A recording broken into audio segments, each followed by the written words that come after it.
बहुत बहुत स्वागत है प्यारे बच्चों आप सभी का आज की इस वीडियो में। और प्यारे बच्चों आज का ये 1 घंटे का महा एपिसोड, जी हाँ, 1 घंटे की स्पेशल और एक most demanded video class 11th का आपका हिस्ट्री यानी कि इतिहास का जो सब्जेक्ट है बच्चों, इसी के मिड टर्म के एग्जाम के लिए बहुत ज्यादा इंपॉर्टेंट वीडियो होने वाली है। क्योंकि बच्चों जैसा कि आप सभी को पता है कि कल यानी कि 15 अक्टूबर को आपका हिस्ट्री का मिड टर्म का एग्जाम होने वाला है। तो इस वीडियो में आपकी बहुत ज्यादा कमेंट्स, मैसेजेस और डिमांड की बेसिस पे हम लोग पिछले साल का पीवाईक्यू क्वेश्चन पेपर जो है उसको सॉल्यूशन करके समझने वाले हैं। जी हाँ बच्चों, प्रीवियस ईयर का क्वेश्चन पेपर इस वीडियो में हम सॉल्यूशन के साथ में समझने वाले हैं, जिसको समझने में हमें कम से कम 1 घंटा लगेगा। इसीलिए मैं कह रहा हूं बच्चों कि ये 1 घंटा आप इस सेशन को एंड तक देख लो, डेफिनेटली ये पेपर आपको आपके मिड टर्म एग्जाम में बहुत हेल्प करेगा बच्चों। ठीक है, बस क्या करना, हर एक क्वेश्चन को अच्छे से देखना जो भी आपको मैं समझाऊंगा। बात करें अगर पेपर के पैटर्न की, तो पैटर्न सेम वैसा ही है जैसा कि आपका इस साल के लिए 34+5 खंड, खंड का के आपके 21 MCQ है ना, और खंड घा 3-3 नंबर के टोटल आपके 6 क्वेश्चन, इसमें 8 नंबर के 3 क्वेश्चन, फिर 4 नंबर के 3 स्रोत आधारित और एक 5 नंबर का मैप आपका 34 है ना। सेम इसी तरीके से इंग्लिश मीडियम में भी ये रहेगा। ओके बच्चों, वेरी सिंपल आपका पैटर्न है। तो हम शुरू करेंगे बिना देरी करते हुए। ठीक है, तो देखो मैं तैयार हूं पूरा का पूरा पीवाईक्यू आज के इस एक ही सेशन में 1 घंटे के एपिसोड में समझाने के लिए। Are you ready? रेडी? तैयार हो आप लोग? अगर रेडी हो तो फटाफट से इस सेशन को लाइक करिए और हमारे मोटिवेशन को और ज्यादा बढ़ाइए, क्योंकि आपका लाइक हमें बहुत मोटिवेट करता है। तो लाइक करिए ज्यादा से ज्यादा और अपने सभी दोस्तों में शेयर कर देना इस पीवाईक्यू पेपर को। ठीक है, तो चलो बच्चों शुरुआत करेंगे आज के इस पीवाईक्यू की वीडियो को। तो चलिए शुरू करेंगे। तो यहां पे आप देख सकते हैं बच्चों, आज के इस पेपर का, इस वीडियो का जो हमारा सबसे पहला खंड है, खंड नंबर का, जिसे इंग्लिश में हम सेक्शन ए बोलते हैं, वो शुरू हो चुका है। ठीक है, अब एक बात को बड़े गौर से सुनो। यहां पर अभी सेक्शन ए में हम लोग डिस्कस करेंगे 21 MCQ। ठीक है, तो आपको क्या करना है, इन सभी MCQ क्वेश्चन का जो आंसर है आप भी अपने मन ही मन जरूर सोचें। ठीक है, और कोशिश करें कि आप जो है ना आंसर कर पाए मन ही मन एकदम सही सही, इससे आपकी भी प्रैक्टिस हो जाएगी। ठीक है, और एक चीज सबसे इंपॉर्टेंट यहां पे पता है, 21 में से ना आप इतना मान लो कि 5 से 7 ऐसे MCQ हैं बच्चों जिसमें एक ही MCQ से आपके 4 से 5 MCQ की तैयारी होगी। तो 21 की जगह आप मान लो कि कम से कम 50 MCQ तैयार करोगे। ठीक है, इसलिए तो मैं कहता हूं कि जो भी वीडियो आती है ना आपके लिए, उसको एंड तक देखा करो। ठीक है, चलो सेक्शन ए में क्या लिखा है कि प्रश्न संख्या 1 से 21 तक बहुविकल्पीय प्रकार के क्वेश्चन है 1 मार्क्स के। तो चलो बच्चों शुरू करते हैं। देखो सबसे पहला हमारा क्वेश्चन हमसे यह कहता है कि निम्नलिखित में सही कथन की पहचान कीजिए। चलो पढ़ते हैं। पहला कथन हमसे यह कहता है कि भारत में प्राचीन काल में जो मोहरें बनती थी बच्चों, पत्थर की बनी होती थी। बिल्कुल सही बात है। तो ये पता चल गया आपको, प्राचीन काल में भारत में मोहरें किससे बनती थी? पत्थर नामक धातु से। सेकंड, इन मोहरों पर मालिक का नाम, उसके इष्ट देवता का नाम, उसकी पदीय स्थिति क्या है ये भी लिखा होता था। बिल्कुल सही। उसके बाद ये जो मुद्रा बनाने वाले मुद्राकार होते थे, ये बेसिकली जो पत्थर होता था उस पर उकेरने के लिए किस धातु के औजार का उपयोग करते थे बच्चों? कांसे के धातु के औजार का। ठीक है, तो ऑप्शन कौन सा होगा इसमें से? डी वाला जो है उपरोक्त सभी, ये हमारा यहाँ पे इसका राइट आंसर हो जाएगा। ठीक है, अब आपको 2 चीजें पता चल गई, कौन कौन सी? भारत में प्राचीन काल में मोहरें किससे बनी होती थी? पत्थर पे। और मुद्राकार उकेरने के लिए किस धातु का उपयोग करते थे?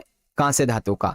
क्या लिखा होता था? तो मालिक का नाम, इष्ट देवता का नाम, उसकी पदीय स्थिति। अब सेम यही क्वेश्चन यहाँ पे देख सकते हैं। आपकी पहली स्टेटमेंट भी ठीक है, सेकंड भी ठीक है, थर्ड भी ठीक है, यानी कि डी वाला ऑप्शन राइट है। ओके, चलिए अब देखो यहाँ पे क्वेश्चन नंबर सेकंड क्या कहता है। सेकंड कहता है कि निम्नलिखित कथनों पर विचार कीजिए। तो पहला कथन हमसे कहता है, चंगेज खान की मृत्यु के पश्चात हम मंगोल साम्राज्य को 2 चरणों में डिवाइड कर सकते हैं। यानी कि मंगोल साम्राज्य में जब चंगेज खान की मृत्यु हो गई तो उसके बाद में हम इसे 2 पार्ट में डिवाइड कर सकते हैं। कौन कौन से? पहला चरण तो बच्चों ये था 1236 से 42 यानी कि 6 साल तक का। इस दौरान रूस के स्टेपी क्षेत्र, बुल्गार, कीव, पोलैंड और हंगरी में भारी सफलता प्राप्त की गई। बिल्कुल ठीक है। दूसरा चरण शुरू हुआ 1255 से 1300 तक, यानी कि 45 साल तक का।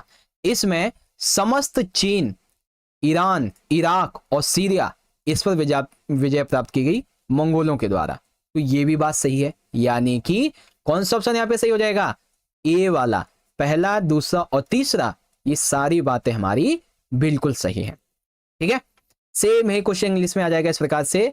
तो पहला भी सही है, दूसरा भी सही है और तीसरा भी सही है, यानी कि option A is the correct answer. ठीक है, अब देखो क्वेश्चन नंबर 3, बहुत अच्छा प्रश्न है बच्चों। उत्तरी अफ्रीका के हिप्पो नगर के बिशप कौन थे, यानी कि who was the bishop of the city of hippo in north Africa. तो उनका क्या नाम था बच्चों, फटाफट से देखो, प्लिनी हो गए और कोलुमेला हो गए, ये तो रोमन साम्राज्य में वो जो थे ना श्रमिकों पे नियंत्रण रखने के तरीके, उससे संबंधित है। कॉन्स्टेंटाइन का संबंध है बेसिकली सोलिडस नामक सिक्के, यानी कि वो जो है मुद्रा प्रचलन, उससे संबंधित है। तो बचे कौन, सेंट ऑगस्टीन। तो ये थे बच्चों हिप्पो नगर के बिशप। ठीक है, तो ऑप्शन आपका बी वाला यहाँ पे राइट है। अब देखो क्वेश्चन नंबर 4 में क्या कहा गया है, सबसे अधिक प्रसिद्ध मठों में सही है, यानी कि आपको यहाँ पे मठों के कुछ नाम दिए गए हैं, इसमें देखना है कि कौन सा सही है। तो सबसे पहला मठ था जो प्रसिद्ध था 529 में इटली में स्थापित सेंट बेनेडिक्ट। तो ये तो सही है भाई, इटली में सबसे ज्यादा प्रसिद्ध एक ही मठ था। दूसरा मठ है 910 ईस्वी का बरगंडी में स्थापित क्लूनी। कौन सा, बरगंडी में स्थापित क्लूनी। तो ये भी सही है, यानी कि ऑप्शन ए और बी ये दोनों सही हैं। तो अमोंग द मोस्ट फेमस जो मठ है इसके बारे में कौन सा राइट है, तो पहला दूसरा सही है, यानी कि D is the correct answer. ठीक है, अब है क्वेश्चन नंबर 4, अभिकथन और कारण बताया गया है। देखिए अभिकथन हमसे यहाँ पे क्या कहता है, अभिकथन में कहा गया है कि भूमध्य सागर के तटों पर स्थित या फिर स्थापित बड़े शहरी केंद्र कोथेज, सिकंदरिया, एंटियोक, इसमें सबसे बड़े थे, ये साम्राज्यिक प्रणाली के मूल आधार थे। तो बच्चों याद रखना, एमसीक्यू में आ सकता है कि रोमन साम्राज्य में साम्राज्यिक जो प्रणाली थी इसके मूल आधार कौन थे, कोथेज, सिकंदरिया और एंटियोक। कहां स्थापित थे, भूमध्य सागर के तटों पर। ठीक है, अब ये साम्राज्य प्रणाली के मूल आधार क्यों थे, क्योंकि इन्हीं बड़े बड़े शहरों के माध्यम से सरकार प्रांतीय ग्रामीण क्षेत्रों पर कर लगाने में सफल हो पाती थी, जिनसे साम्राज्य को अधिक धन संपदा प्राप्त होती थी। ठीक है, तो क्यों मूलाधार है बच्चों, क्योंकि सरकार इनके माध्यम से कर लगा पाती थी ग्रामीण क्षेत्रों में और उनसे धन संपदा प्राप्त होती थी, इसीलिए साम्राज्य प्रणाली के मूलाधार थे। यानी कि अभिकथन ए और कारण आर दोनों सत्य हैं और आर ए की सही व्याख्या करता है बच्चों।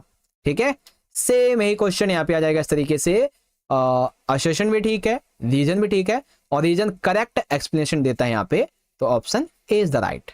ठीक है, चलो अब है क्वेश्चन नंबर 6, इसमें पूछा गया है चंगेज खान की सेना की सबसे बड़ी इकाई जिसमें लगभग 10,000 सैनिक होते थे क्या कहलाती थी। बच्चों इसके बारे में फटाफट से बताओ, चंगेज खान की सेना की वो सबसे बड़ी इकाई जिसमें तकरीबन 10,000 सैनिक हुआ करते थे, ठीक है ना, उसको क्या बोलते थे, तुमुन, नुमान, नोयान या शुत्तोई। तो भाई नुमान नाम का और शुत्तोई नाम का कोई अक्षर ही नहीं आपकी किताब में, ठीक है, तो या तो तुमुन हो सकता है या फिर नोयान हो सकता है। तो इसमें से कौन सी बच्चों, सोचो फटाफट से। What was the largest unit of Genghis Khan's army which had about 10,000 soldiers called तुमन। क्या बोलते हैं उसको, तुमन बोलते हैं उसको। ठीक है, ए वाला आपका राइट आंसर है। अब देखो वैसे तो एमसीक्यू में पेपर में आपको अथवा मिलेगा नहीं, लेकिन मैंने यहाँ पे एक अथवा लिया ताकि एक क्वेश्चन और बताऊं आपको। ठीक है, देखो क्वेश्चन क्या है, चंगेज खान ने अपने नवविजित लोगों पर शासन करने का उत्तरदायित्व अपने 4 पुत्रों को सौंपा, जिसे क्या कहा गया। अर्थात चंगेज खान ने देखा कि मेरे 4 पुत्र जो हैं वो लायक हो चुके हैं, तो उन्होंने जो है नए विजित क्षेत्रों को अपने बेटों को दे दिया उत्तरदायित्व की, चलो अब तुम इसे संभालो। तो इस प्रक्रिया को क्या कहा गया बच्चों, इसको क्या कहा गया, इसको उलूस बोला जाता है। क्या, उलूस। ठीक है, तो याद रखेंगे चंगेज खान के द्वारा नवविजित लोगों पर शासन का उत्तरदायित्व 4 पुत्रों पर देना क्या कहलाया, उलूस। सी में क्वेश्चन इंग्लिश में आपका ए राइट हो जाएगा। अब बच्चों क्वेश्चन नंबर 7, यहां पे हमें करना है मिलान। अब देखो मिलान की ना एक बहुत बड़ी आपको मैं ट्रिक बताता हूं। ठीक है, मिलान की सबसे बढ़िया ट्रिक है कि जो आपको आता है बस आप पहले वो देख लो। ठीक है, जैसे कि जहां तक मुझे लगता है ना आपको इसके बारे में तो पता होगा कि जो सुमेरियन भाषा है, ठीक है ना, सुमेरियन के स्थान पे अक्कदी भाषा का प्रयोग कब हुआ था बच्चों? लगभग 2400 ईसा पूर्व। ठीक है, तो चौथे का ए देखो, एक तो ये रहा और एक तो ए रहा, यानी कि अब आपको सिर्फ एक और देखना जो आपको आता हो। तो जहां तक मुझे लगता है आपको आता होगा, हाँ ठीक है, ये वाला मेसोपोटामिया में लेखन कार्य की शुरुआत कब हुई थी बच्चों? 3200 ईसा पूर्व। कब? 3200 ईसा पूर्व, यानी कि पहले का बी। तो ऑप्शन हमको मिलेगा ये बी वाला। बाकी कीलाका लिपि का विकास कब हुआ बच्चों? तो लगभग 2600 ईसा पूर्व। लोहे का प्रयोग कब से शुरू हुआ? तो लगभग 1000 ईसा पूर्व।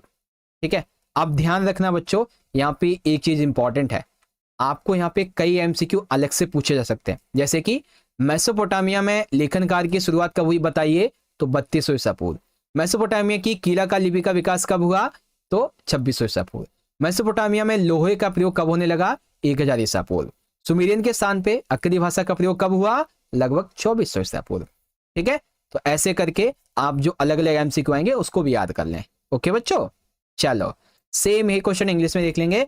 Beginning of writing in Mesopotamia around 3200 BC, development of cuneiform script around 2600 BC, and use of iron in Mesopotamia around 1000 BC, and use of Akkadian language instead of Sumerian around 2400 BC। इस तरीके से तो B वाला correct है। ठीक है, चलो अब देखो क्वेश्चन नंबर 8 में कहा गया है कि दिए गए चित्र में छवि को पहचान कर उसके लिए सही विकल्प का चयन करना है। तो आपको यहाँ पे ये जो चित्र दिया गया बच्चों, आपको इसे ध्यान से देखना है और ये पहचानना है कि चित्र कौन सा है। तो यहाँ पे पता है क्या है, बहुत सारे बच्चों को लगेगा कि ये जो है ना ये कैथेड्रल हो सकता है। ठीक है, क्योंकि ऐसी एक इमेज कैथेड्रल की भी तो है चैप्टर नंबर आपके 4th में नई बुक के अकॉर्डिंग, है ना, कैथेड्रल की, लेकिन एक कैथेड्रल नहीं है। ये क्या है? ये इंग्लैंड के फनवरों में सेंट माइकल की बेनेडिक्टिन ओवे है। ठीक है, इंग्लैंड में फनवरों में सेंट माइकल की बेनेडिक्टिन ओबे है ये। ठीक है, कौन सा है? डी वाला आपका राइट आंसर है। तो चित्र वाला एक क्वेश्चन जरूर आएगा। मोस्ट ऑफ द क्वेश्चन आपका जो है ना चैप्टर नंबर 1 मेसोपोटामिया उससे आता है, तो उसमें ज्यादा नहीं 3 से 4 ही चित्र हैं जो जरूरी हैं, वो आपको मैं एक अलग वीडियो में बता दूंगा। ठीक है, तो यहाँ पे जो है ऑप्शन डी करेक्ट हो जाएगा। चलिए अब एक बार अभिकथन कारण फिर से आ चुका है। अभिकथन हमसे कहता है फ्रांस की परामर्शदात्री सभा, जिसे स्टेट जनरल कहते थे, 3 सदन, इसमें 3 सदन थे जो 3 वर्ग, पादरी वर्ग, अभिजात वर्ग और अन्य का प्रतिनिधित्व करते थे। यानी कि देखो, फ्रांस की एक परामर्शदात्री सभा थी जिसे बोला जाता था स्टेट जनरल।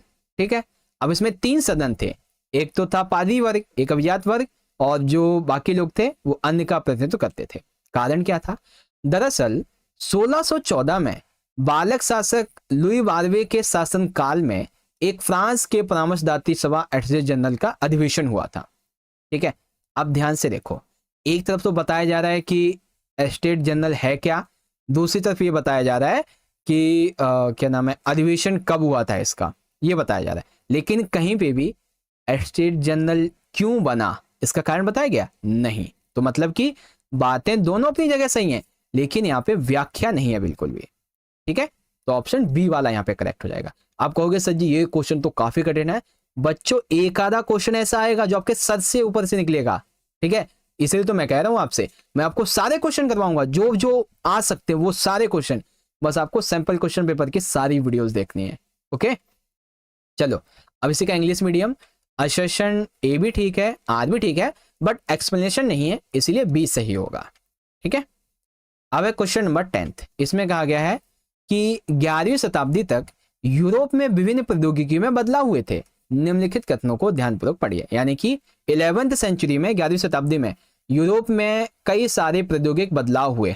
तो सबसे पहले बदलाव हुआ था बच्चों कि लकड़ी के हल के स्थान पर अब लोहे के भारी नोक वाले हल और सांचेदार पटरे का प्रयोग होने लगा। यानी कि पहले जो है लकड़ी का हल का उपयोग होता था, लेकिन 11वीं सेंचुरी में आने पर लोहे की भारी नोक वाले हल और सांचेदार पटरे का उपयोग होने लगा। सेकंड, कृषि के लिए वायु और जल शक्ति का प्रयोग किया जाने लगा, तो ये भी ठीक है। उसके बाद पशुओं के गले के स्थान पे जुआ कंधे पे रखा जाने लगा। जैसे हल का जुआ होता था या फिर किसी भी गाड़ी का जुआ, पहले वो उनके गले पे रखा जाता था, लेकिन अब वो उनके कंधे पे रखा जाने लगा। चौथा, घोड़े के खुरों पर अब लोहे की नाल का प्रयोग किया जाने लगा, जिससे कि वो आसानी से और तेजी से चल सकते थे। ठीक है, उसके बाद संपीड़कों व चक्कियों में भी वायु तथा जल शक्ति का प्रयोग किया जाने लगा, यानी कि जो वायु शक्ति है, वायु जल शक्ति, इसका उपयोग संपीड़क और चक्कियों में किया जाने लगा। तो ये भी सही है, यानी कि 11वीं सेंचुरी में यूरोप में जो बदलाव हुए प्रौद्योगिकी टेक्नोलॉजिकल, वो सब सही है। That means option number is the right answer. अगर अब आपने ध्यान से देखा हो तो ये क्वेश्चन आपका पेपर में 3 नंबर में भी आता है और 8 नंबर में भी। अगर 3 नंबर में क्वेश्चन आएगा बच्चों तो ये सारे के सारे लिख देने हैं, पूरे 3 नंबर मिल जाएंगे। जब 8 नंबर में आएगा ना तो आप 4 से 5 बातें और ऐड कर देना, पूरे 8 मिल जाएंगे। तो एक तरीके से हमने 3 नंबर की भी, एमसीक्यू भी और आधे 8 नंबर के क्वेश्चन की भी तैयारी कर ली है ना। देखा, इसीलिए मैं कहता हूं कि कम टाइम में अच्छे से पढ़ो। ओके, अब इसी क्वेश्चन को इंग्लिश में देख लो। Various technological changes took place in Europe by the 11वीं सेंचुरी। तो ये भी हुआ, ये भी, यानी कि ऑप्शन ए राइट है। ओके ओके, तो अब ये क्वेश्चन क्या कहता है, 11th में कहा गया है कि मेसोपोटामिया में जो पुरातात्विक खोज थी, इनकी शुरुआत कब हुई, यानी कि मेसोपोटामिया के बारे में जानने के लिए कब पुरातत्वविदों को लगा कि हाँ भाई चलो अब मेसोपोटामिया के बारे में जानेंगे, या फिर उन्होंने कब जाना बेसिकली। तो कब जाना था बच्चों, 1840 के दशक में। When did archaeological discoveries begin in Mesopotamia? तो in the 1840s। Question number 12, इसमें देखो बच्चों, आप ये कह सकते हो कि 3 नंबर का क्वेश्चन पूरा होगा आपका। कैसे, देखो, सेना रोमन साम्राज्य का महत्वपूर्ण अंग थी, निम्नलिखित में से सेना के बारे में सही कथन का चयन करो। तो देखो, सेना जो है, व्यावसायिक सेना सेवा करने की अवधि का निश्चित होना, यानी कि जो व्यावसायिक सेना थी इसके सेवा करने की एक अवधि निश्चित होती थी। ठीक है, सेनेट में सेना का डर होना, सेनेट जो इनकी व्यवस्था थी रोमन साम्राज्य में, उसमें जो सेना थी इसका डर होता था। शासक और सम्राटों का भाग्य जो था ये निर्धारित करने की शक्ति, अर्थात शासक और जो सम्राट हैं इनका भाग्य तभी निर्धारित होता था जितना ये अपनी सेना पर कंट्रोल रख पाते थे, उतना ज्यादा ये पावरफुल माने जाते थे। यानी कि ए, बी और सी दोनों सही हैं, तो मतलब तीनों सही हैं, तो ऑप्शन डी आपका एकदम करेक्ट हो जाएगा। ठीक है, the army was an important part of the Roman empire, choice the correct statement about the army from the following. तो यहाँ पे सभी के सभी आपके एकदम राइट है बच्चों। ठीक है, चलो अगला क्वेश्चन देखते हैं। क्वेश्चन नंबर है हमारा 13। आप ध्यान से देखना, इसमें कहा गया बच्चों कि 2000 ईसा पूर्व के बाद मारीनगर शाही राजधानी के रूप में खूब फला फूला। तो एक एमसीक्यू तो ये हो गया आपका कि मारीनगर शाही राजधानी के रूप में कब फला फूला, तो 2000 ईसा पूर्व के बाद। अब ऐसा क्यों हुआ, क्योंकि यह अत्यंत ही महत्वपूर्ण व्यापारिक स्थित है, मतलब व्यापारिक स्थल पर स्थित है, जहां से होकर कौन सी वस्तुओं का व्यापार ज्यादा होता था। तो आप सभी को पता है कि मेसोपोटामिया में जो है ना खनिज, इसका अभाव कम था, तो इसीलिए लकड़ी का, तांबे का, तेल का, मदिरा का, इन सभी की वस्तुओं का व्यापार अधिक होता था। यानी कि सी, ए और बी ये राइट हो जाएगा। ठीक है, तो ऑप्शन आपका जो सी वाला है ना ये एकदम करेक्ट हो जाएगा। ठीक है, अब एक चीज बताओ, आपसे मैं एक क्वेश्चन करता हूं बच्चों। ठीक है, सारे बच्चे इस क्वेश्चन का आंसर मुझे कमेंट में बताना कि वो कौन सी नदी है।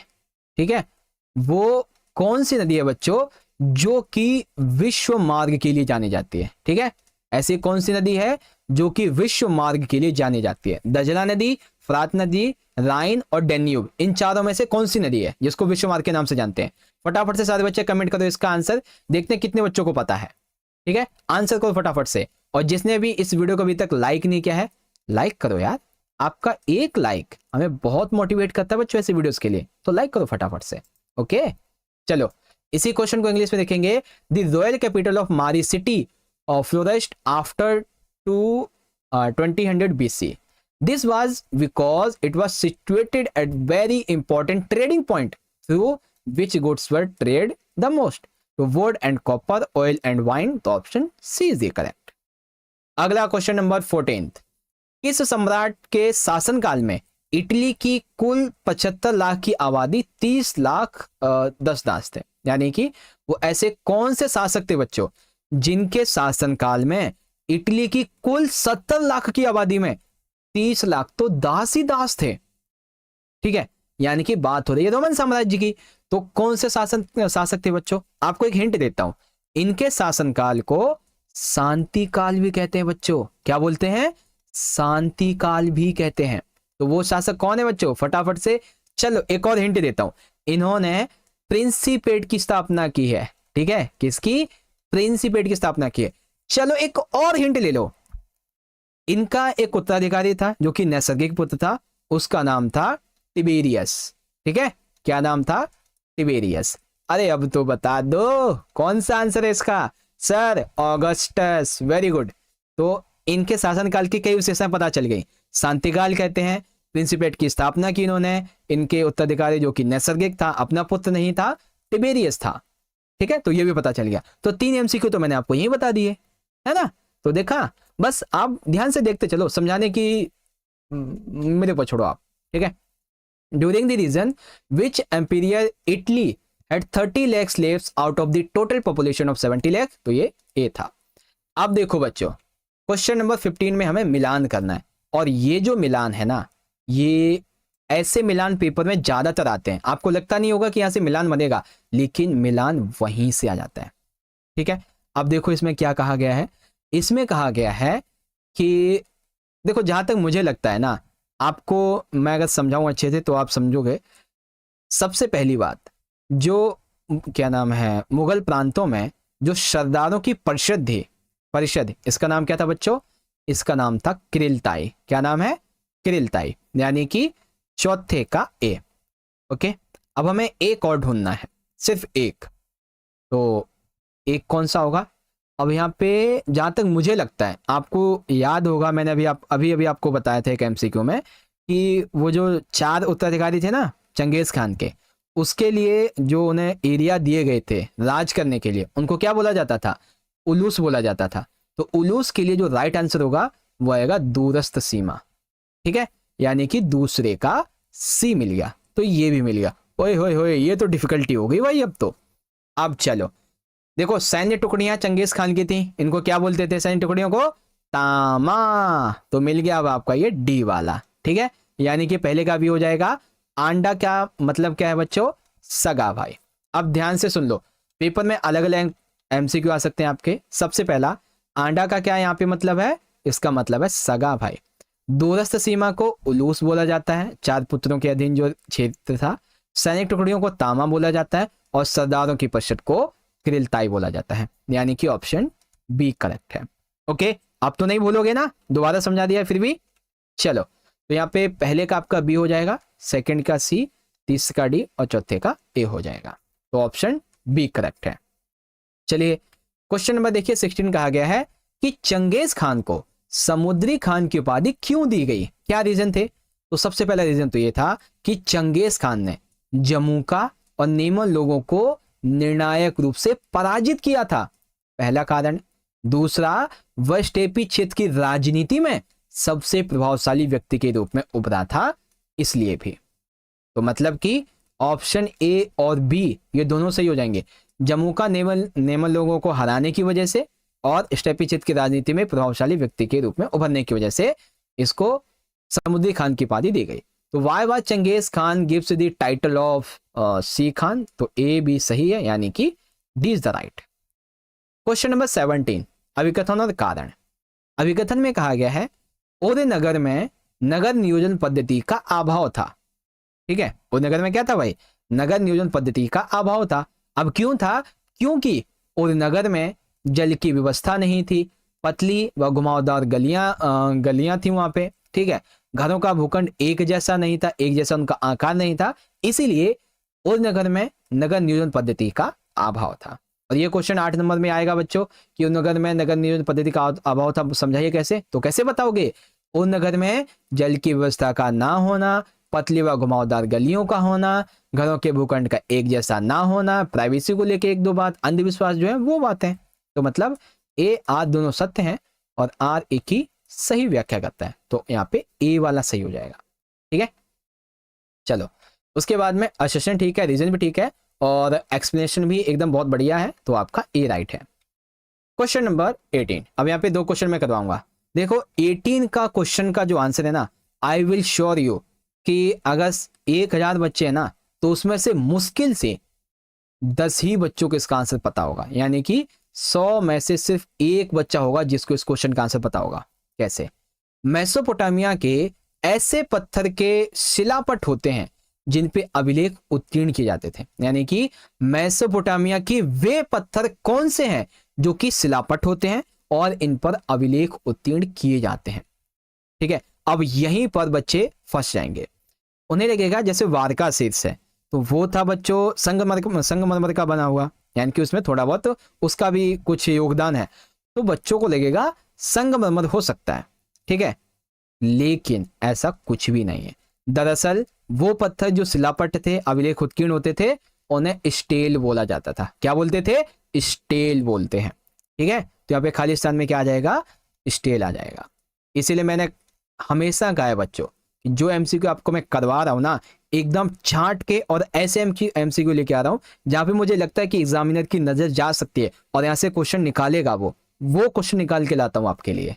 ठीक है, ओके, तो ऑप्शन आपका यहाँ पे ए वाला जो ये करेक्ट है। अब इसी में एक अथवा ले रखा है मैंने। ठीक है, अथवा क्या है बच्चों? ये अथवा भी आपके लिए नया नया होगा। कैसे?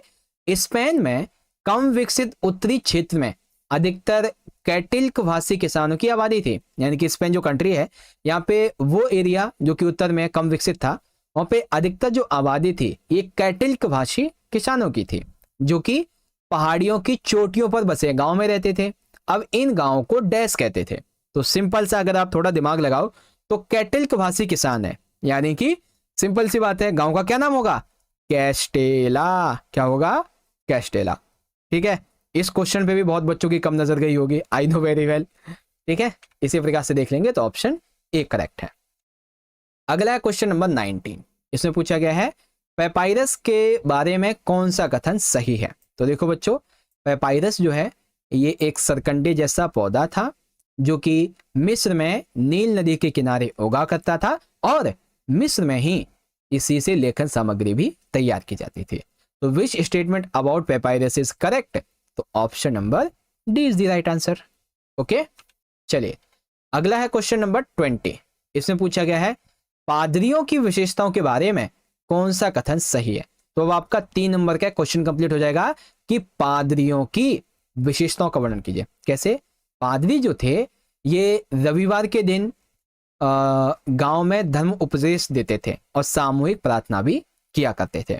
दूसरा, जो पुरुष पादरी बनते थे वे शादी नहीं कर सकते थे। जैसे वो भिक्षु थे ना, भिक्षु जिन्हें हम फ्रायर वगैरह भी कहते थे, जो घूम घूम के शिक्षा देते थे, और कुछ मठों में जिन्होंने रहने का निर्णय किया था उन्हें भिक्षु कहते थे। तो ऐसे भिक्षु जो कि मतलब जो लोग भिक्षु बनते थे वो भी शादी नहीं कर सकते थे, चाहे स्त्री हो पुरुष हो। उसके बाद धर्म के क्षेत्र में जो बिशप हैं ये अभिजात माने जाते थे, यानी कि इनको ज्यादा महत्व दिया जाता था। इनके पास लॉर्ड की तरह विस्तृत जागीरें थे। मतलब डी वाला हमारा सही हो जाएगा। ठीक है, तो यहाँ पे क्या हो गया बच्चों? Option D is the right answer. तो which statement is correct about the characteristics of racist? तो ए बी सी, यानी कि D is the right answer. अब हमारा एक आखिरी क्वेश्चन बचता है बच्चों, इसके बाद में ये कंप्लीट हो जाएगा। अब देखो यहाँ पे क्वेश्चन नंबर 21 क्या कहता है कि कथनों पे विचार करो। सबसे पहले बताते हैं ये पादी वर्ग के बारे में। तो पादी वर्ग में चर्च के पोप आदि शामिल होते हैं, बिल्कुल ठीक है, यानी कि शामिल थे। सेकंड, अभिजात वर्ग। अभिजात वर्ग में सामंत हो गए, जमींदार हो गए, धनी व्यापारी वर्ग हो गए, ये सब शामिल होते हैं, ठीक है। तीसरा है कृषक वर्ग। इस वर्ग में किसान और मजदूर ये सभी शामिल हैं, ठीक है। और उसके बाद है चौथा वर्ग कृषिदास। ये गलत है, क्योंकि चौथा वर्ग का उदय किन की वजह से हुआ है? नगरवासियों की वजह से, ठीक है, व्यापार की वजह से। मतलब कि यहाँ पे पहला, दूसरा और तीसरा ये 3 सही है। दैट मीन्स 1 2 3 ये सही है, चौथा वाला गलत है। तो ऑप्शन आपका जो है ना ये सी वाला, ये एकदम सही हो जाएगा। ठीक है बच्चों, इस तरीके से आपका यहाँ तक ये कंप्लीट हुआ। अब एक बार सारे के सारे बच्चे ईमानदारी से मुझे कमेंट बॉक्स में बताओ कि सेक्शन ए के अंदर जो आपके 21 एमसीक्यू थे, इसमें से आपने कितने के राइट आंसर दिए, ताकि मुझे भी तो पता चले कहां तक आपने अभी तक तैयारी कर रखी है। ठीक है, तो फटाफट से कमेंट करो देखना चाहता हूं कि आपने कितनी तैयारी कर रखी थी, 21 में से कितने सही आंसर दिए। ठीक है, तो क्या आप तैयार हो बच्चों अगले सेक्शन की शुरुआत करने के लिए, सेक्शन बी को?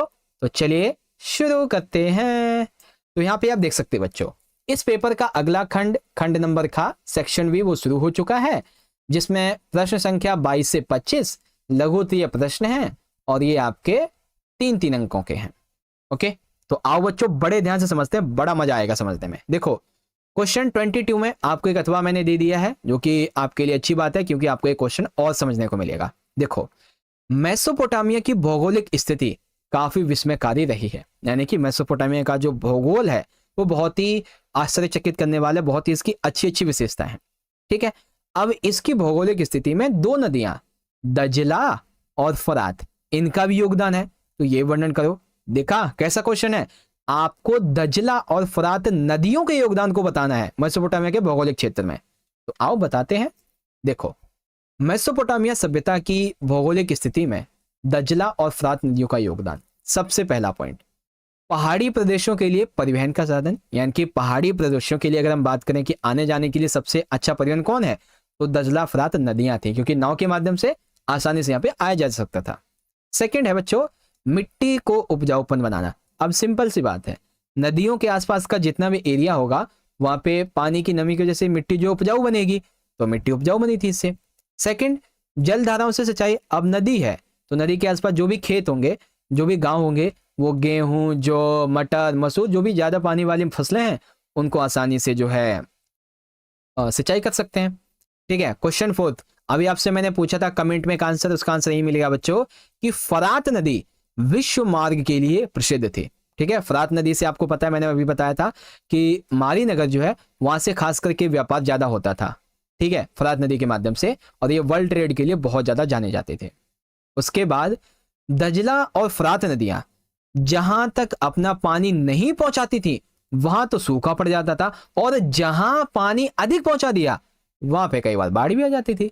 ऐसी इनकी विशेषता है, जहां नहीं पहुंचाया तो नहीं पहुंचाया तो सूखा ला दिया, और पहुंचाया तो पहुंचाया कई बार बाढ़ भी ला दी, है ना। ये चीजें इसकी विशेषता है। तो समझ गए बच्चों, मेसोपोटामिया के भूगोल में जो दजला फरात नदियां, इसकी क्या विशेषता है। चलिए अगला क्वेश्चन डिस्कस करते हैं। अब इसमें कहा गया कि मेसोपोटामिया का समाज और वहां की संस्कृति भिन्न भिन्न समुदायों के लोगों और संस्कृतियों के लिए खुली थी। समझाइए कैसे। अर्थात मेसोपोटामिया के समाज में वहां की संस्कृति जो थी वो किसी एक के लिए नहीं थी, बल्कि विभिन्न समुदाय के लोग आ सकते थे, अपनी संस्कृति को प्रचार प्रसार अपना सकते थे, उसको समर्पित कर सकते थे, है ना। अब इसी के आंसर को देखते हैं बच्चों। देखो, मेसोपोटामिया का समाज, वहां की संस्कृति भिन्न भिन्न समुदायों के लोगों के लिए खुली थी। सबसे पहली बात, कृषि से समृद्ध हुए मुख्य भूमि प्रदेश में यायावर समुदायों के झुंड पश्चिमी मरुस्थल से आया करते थे। अर्थात मेसोपोटामिया आज जिस इराक गणराज्य का हिस्सा है, उस एरिया में मेसोपोटामिया के टाइम पीरियड में वो लोग, वो यायावर समुदाय जो कि कृषि के समृद्ध होने की वजह से झुंड के झुंड पश्चिमी मरुस्थल की तरफ आने लगे। अब ये कई टाइप के थे, जैसे अकदी हो गए, एमोराइट हो गए, असीरियाई हो गए और अर्मीनियन जाति के हो गए। तो इससे पता चल गया ना हमको कि मेसोपोटामिया में एक ही संस्कृति के लोग नहीं थे, बल्कि अकदी, एमोराइटी, असीरियाई, अर्मीनियाई बहुत सारे थे। एक एग्जाम्पल है मारी के राजा का। मारी के राजा बेसिकली एमोराइट समुदाय के थे। ठीक है, हाँ, एमोराइट समुदाय के थे। उनकी पोशाक वहां के मूल निवासियों के भिन्न होती थी। अब जैसे एक एरिया में है, ठीक है, तो वहां की पोशाक भी तो सभी की एक जैसी होनी चाहिए, लेकिन पहली बात तो ये राजा एमोराइट समुदाय के हैं, जो कि दूसरे हैं, उनकी पोशाक भी अलग है। साथ ही उन्होंने देवी देवताओं के जो मेसोपोटामिया के थे उनका आदर नहीं किया, जैसे इंद्र जो कि बेसिकली पूजा का केंद्र बिंदु थे, इन्नाना जो प्रेम व युद्ध की देवी थी, इनका इन्होंने आदर नहीं किया। बल्कि ये जहां से आए थे स्टेपी क्षेत्र से, तो स्टेपी क्षेत्र के देवता थे डैगन, उनके लिए मारी नगर में एक मंदिर बनवाया। तो मारी के राजा के इस व्याख्यान के अनुसार हम ये कह सकते हैं कि मेसोपोटामिया का समाज और संस्कृति विभिन्न समुदायों के लोगों के लिए खुली थी और इतने सारे लोग यहाँ पे रहने लगे। इसके अलावा मेसोपोटामिया का जो समाज था वहां पे ये देखा गया कि विभिन्न जातियों और समुदायों का जो मिश्रण है ये भी यहाँ पे देखा गया है, और यही इस सभ्यता की जीवन शक्ति दर्शाई गई यहाँ पे। ओके, तो ऐसे आप इसका आंसर लिख सकते हो बच्चों। ठीक है, चलिए, तो ये हो गया आपका यहाँ पे क्वेश्चन नंबर 22 कंप्लीट।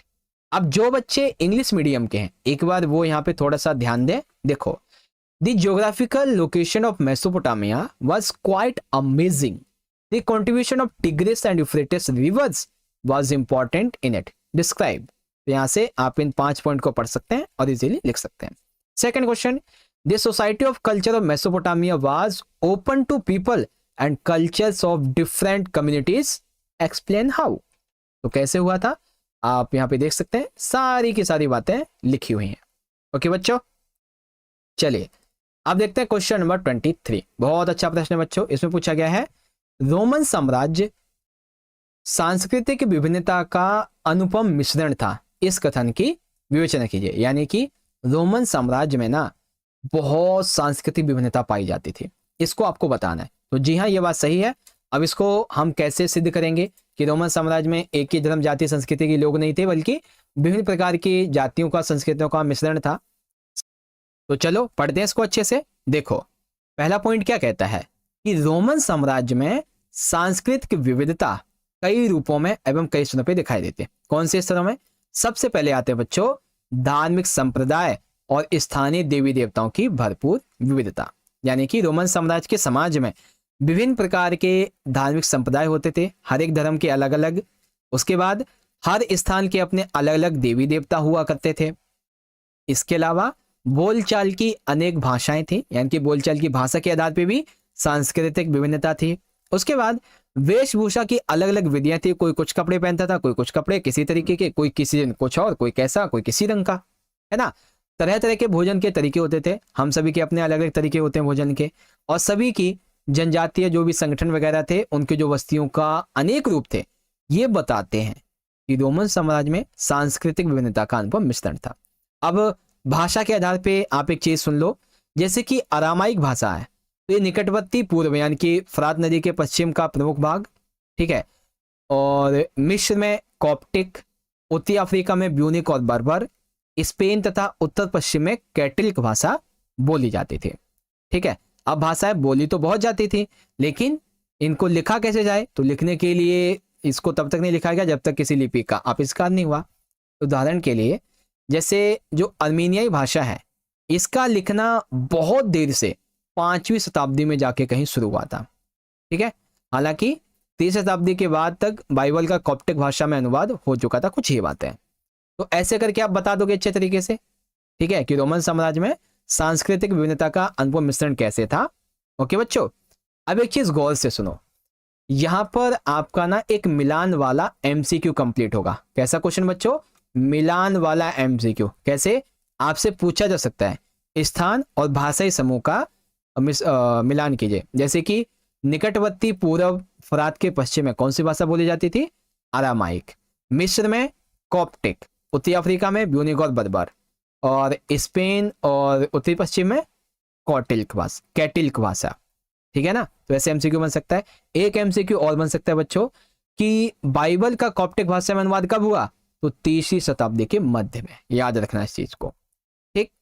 वैसे करके क्वेश्चन 23 हो गया आपका। इंग्लिश में देख लो यहाँ पे, the Roman empire was unique mixture of culture diversity, discuss this statement. तो आप इसको किस तरीके से डिस्कस करेंगे, इजीली यहां से रीड आउट कर सकते हैं बच्चों।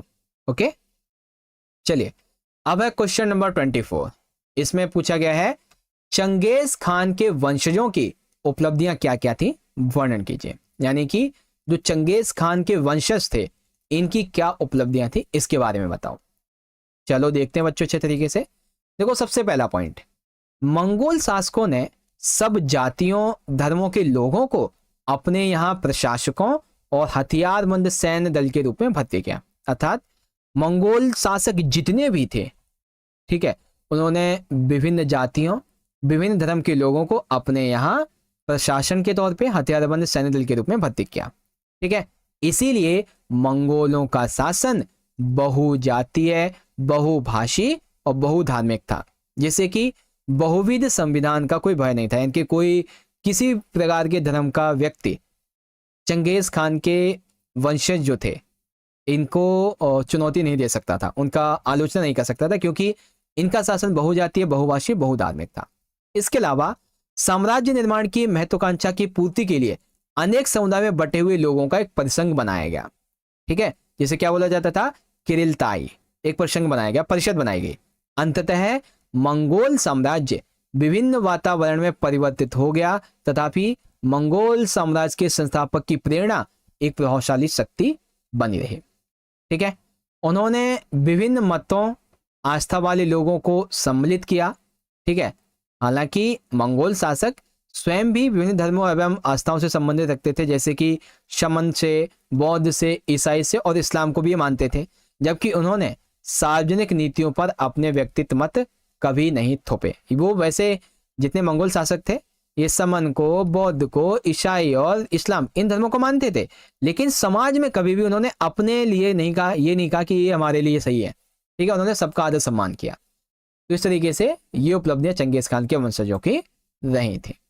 ओके, अब इसी में अगर आपसे क्वेश्चन पूछ लिया जाए कि चंगेज खान का शासन बहुजातीय, बहुभाषीय, बहुधार्मिक कैसे था, तो 1 पॉइंट, 2 पॉइंट और ये 5वां वाला ऐसे लिख देना है। ठीक है, चलिए सेम यही क्वेश्चन इंग्लिश में आ जाएगा बच्चों कि what were the achievements of descendants of Genghis Khan, describe achievements of the descendants of Genghis. है अच्छा, ये यहाँ से शुरू है। ठीक है, कि आपकी ये जो अचीवमेंट्स है चंगेज खान के उत्तराधिकारियों की, उसके बारे में। ठीक है, चलिए अब बात करते हैं अगले क्वेश्चन की। बहुत अच्छा प्रश्न है बच्चों। देखो, इसमें ये हमसे पूछा गया है कि सामंतवाद ने जीवन के न केवल आर्थिक बल्कि सामाजिक और राजनीतिक पहलुओं पर भी अधिकार कर लिया, समझाइए कैसे। बहुत बढ़िया क्वेश्चन है बच्चों। क्या कहा गया है कि जो सामंतवाद है, इसने जीवन के न केवल आर्थिक बल्कि सामाजिक और राजनीतिक पहलुओं पर भी अधिकार कर लिया, समझाइए कैसे। अब देखो, पहले तो सामंतवाद के बारे में आप बताओगे कि क्या है सामंतवाद, क्या नहीं है इसके बारे में। तो सामंतवाद एक जर्मन शब्द फ्यूड से बना है, जिसका अर्थ होता है भूमि का टुकड़ा। दरअसल सामंतवाद एक तरह के कृषि उत्पादन को दर्शाता है, जो कि सामंत और जो कृषक थे इनके संबंधों पर आधारित था। ठीक है, कृषक अपने खेत के साथ साथ लॉर्ड के खेतों पर भी कार्य किया करते थे। इसके अलावा जो कृषक था लॉर्ड को श्रम सेवा प्रदान करते थे, और बदले में लॉर्ड कहते थे कि चलो तुम्हारी सेवा के बदले हम तुम्हें सैनिक सुरक्षा देंगे। इसके साथ साथ लॉर्ड के कृषकों पर व्यापक न्यायिक अधिकार भी हुआ करते थे। इसके अलावा स्वतंत्र किसान की बात आ जाएगी तो भूमि को लॉर्ड के काश्तकार के रूप में देखना, श्रम अधिशेष और टैली नामक कर इनके लिए माना जाता था। स्वतंत्र किसान कौन थे? ये वो किसान थे बच्चों जो कि लॉर्ड को काश्तकार के रूप में देखते थे। ठीक है, और जो भी श्रम अधिशेष होता था वो लॉर्ड ले जाते थे। टैली नामक कर इनको देना पड़ता था। फिर कृषिदास, लॉर्ड के स्वामित्व वाली भूमि पर ये कृषि किया करते थे, इन्हें कोई भी मजदूरी नहीं मिलती थी। ठीक है, लॉर्ड की आज्ञा के बिना ये जागीर नहीं छोड़ सकते थे। विवाह संबंध पर भी लॉर्ड का नियंत्रण होता था। ठीक है, एक निश्चित राशि देनी पड़ती थी अगर मनपसंद के शख्स से शादी करनी, विवाह रचाना है तो। ठीक है, आर्थिक संदर्भों में सामंतवाद एक तरह के कृषि उत्पादन को इंगित करता है जो कि सामंत, ठीक है, और कृषक इनके संबंधों पर आधारित है। तो सामंतवाद किसको दर्शाता है? आर्थिक तौर पे कृषि उत्पादन को, जो कि सामंत और कृषकों के संबंध पर आधारित था। ठीक है, तो ऐसे करके आप इसके आंसर को लिख सकते हैं बच्चों। ठीक है, अब अथवा में देखिए क्या कहा गया है कि 3 वर्गों में पादी वर्ग की कोई 4 विशेषताएं लिखिए तथा इनकी आय का क्या स्रोत था। तो तीनों वर्गों में पादी वर्ग की 4 विशेषताएं और इनकी आय का क्या स्रोत है इसके बारे में बताइए। तो आओ बच्चों बताते हैं बढ़िया तरीके से। देखो, सबसे पहले समझो पादी वर्ग की विशेषताएं, फिर आय के स्रोत। देखो, पादी वर्ग की विशेषताएं कुछ तो मैं पहले ही बता चुका हूं आपको। पादी वर्ग के पास राजा के द्वारा दी गई भूमियां होती थी जिनसे वे कर उगा किया करते थे। ठीक है, बाकी ये 3 पॉइंट अभी एमसीक्यू में बताए थे आपको कि जो पुरुष पादी बनते थे वे शादी नहीं कर सकते थे। ठीक है, ये पादी लोग रविवार के दिन यहाँ पे गांव में आते थे, धर्म उपदेश देते थे, सामूहिक प्रार्थना करते थे। चौथा, धर्म के क्षेत्र में जो बिशप हुआ करते थे जैसे कि सेंट ऑगस्टीन हो गए, ऐसे बहुत सारे बिशप, ये अभिजात माने जाते थे और इनके पास में लॉर्ड की तरह ही विशेष जागीरें हुआ करती थे। अब समझो आय के स्रोत। तो सबसे पहला इनके आय का स्रोत था कि चर्च को 1 वर्ष के अंतराल में कृषक से उसकी उपज का 10वां भाग लेने का अधिकार था, जिसे टीथ कहते थे। तो बच्चों टीथ क्या है आप समझ गए ना। बेसिकली चर्च के द्वारा 1 साल के अंतर्गत उस किसान की जो भी उपज हुई है उस उपज का 1/10वां हिस्सा कर के रूप में लेने का अधिकार था, जिसे टीथ कहते थे। दूसरा, अमीरों के द्वारा अपने कल्याण और मरण उपरांत अपने रिश्तेदारों के कल्याण हेतु दिया जाने वाला दान भी आय का स्रोत होता था। ठीक है, अभी जब आप चैप्टर नंबर 7 में जाओगे ना तो आपको बताया जाएगा कि चर्च जो है वो कैसे एक लूट खसोट की संस्था बन चुकी थी, क्योंकि पाप स्वीकारोक्ति दस्तावेज के नाम पे लोगों को लूटते थे। ठीक है, कि इसको पढ़ के आपको जो ना पाप से मुक्ति मिल जाएगी। तो आगे चल के चैप्टर 7 नहीं, चैप्टर 5 है आपका, नई बुक के अकॉर्डिंग चैप्टर 5 है, पुरानी बुक के अकॉर्डिंग 7 है। ठीक है, तो आय के क्या क्या स्रोत हो गए, एक तो टीथ हो गया जो कि कर है, और दूसरा अमीरों के द्वारा दिया गया दान, ये होते हैं आपके। ठीक है, सेम इस तरीके से आपका 25 कंप्लीट हो गया। अब इन्हीं क्वेश्चंस को एक बार इंग्लिश मीडियम में हम डिस्क्राइब करते हैं। देखो, feudalism took over not only the economic but also the social and political aspects of life. Explain how. Out of the 3 classes right any 4 characteristics of the clergy class and what their source to income. तो पहले तो जो feudal system है इसको हमने describe किया detail में, आप यहां से पढ़ सकते हो फ्यूडल सिस्टम को बिल्कुल डिटेल में। ठीक है, फिर यहाँ पे जो क्लेजी हमारा वर्ग है इसको अच्छे से हमने यहाँ पे डिस्क्राइब किया है, जिसे भी आप यहाँ से इजीली पढ़ सकते हो। ठीक है, देखो सिंपल सी बात है, हिंदी में तो आपको मैंने समझा ही दिया है। अब इंग्लिश में आपको क्या चाहिए, आपको चाहिए एक सेंटेंस फॉर्मेशन, जो कि मैंने आपको यहाँ पे प्रोवाइड करवा दी है। ओके, तो इस तरीके से बच्चों हमने इस दोनों ही क्वेश्चंस को इंग्लिश में भी समझ लिया अच्छे से और हिंदी में भी। ठीक है, इवन हमने यहाँ पे अपने इस पेपर का जो खंड नंबर बी है यानी कि सेक्शन बी खंड खा, इसको भी अच्छे से समझ लिया। ठीक है, तो एक बार आपको मैं रिवाइज करवा देता हूं। देखो, अभी तक इस पेपर के हमने कौन कौन से सेक्शन को डिस्कस कर लिया बच्चों। सबसे पहले खंड नंबर का हमने डिस्कस किया, इसमें 1 से 21 बहुविकल्पीय प्रश्न यानी कि 1 नंबर के एमसीक्यू से टोटल आपके 21। फिर खंड नंबर खा हमने डिस्कस किया है, 22 से 27 लघुत्तरीय प्रश्न थे बच्चों आपके 3-3 नंबर के, ये भी हमने डिस्कस कर लिए हैं। बाकी अब जो पार्ट 2 का वीडियो रहेगा ना बच्चों, उसमें खंड गा घा ना ये तीनों समझा दूंगा। पार्ट 2 का लिंक डिस्क्रिप्शन में और यहाँ पे आई बटन में दे दूंगा, यहाँ से देख लेना। ठीक है, अब एक चीज मेरे दिमाग में आ रही है कि पिछले पेपर में जो मैंने क्वेश्चंस आपको बता रखे हैं ना, एक बार उनका रिवीजन करवा दूं।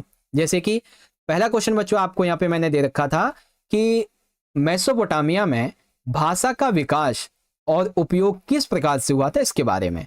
तो देखो मैंने कितने बढ़िया तरीके से सारे के सारे जो क्वेश्चन आंसर है ये लिखे हुए हैं।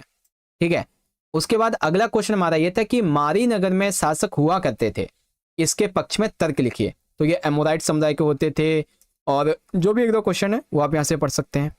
ठीक, सेम इन्हीं को मैंने आपको इंग्लिश में बता रखा था, ये देखो रहे। ठीक है, the development and the use of language of Mesopotamia happened in the following वे। तो किस प्रकार से था, और जो मारी में रूलर हुआ करते थे वो किस प्रकार थे वो भी आप पढ़ सकते हैं। ठीक है, फिर मैंने आपको बताया था मंगोलों की सामाजिक स्थिति क्या थी बच्चों।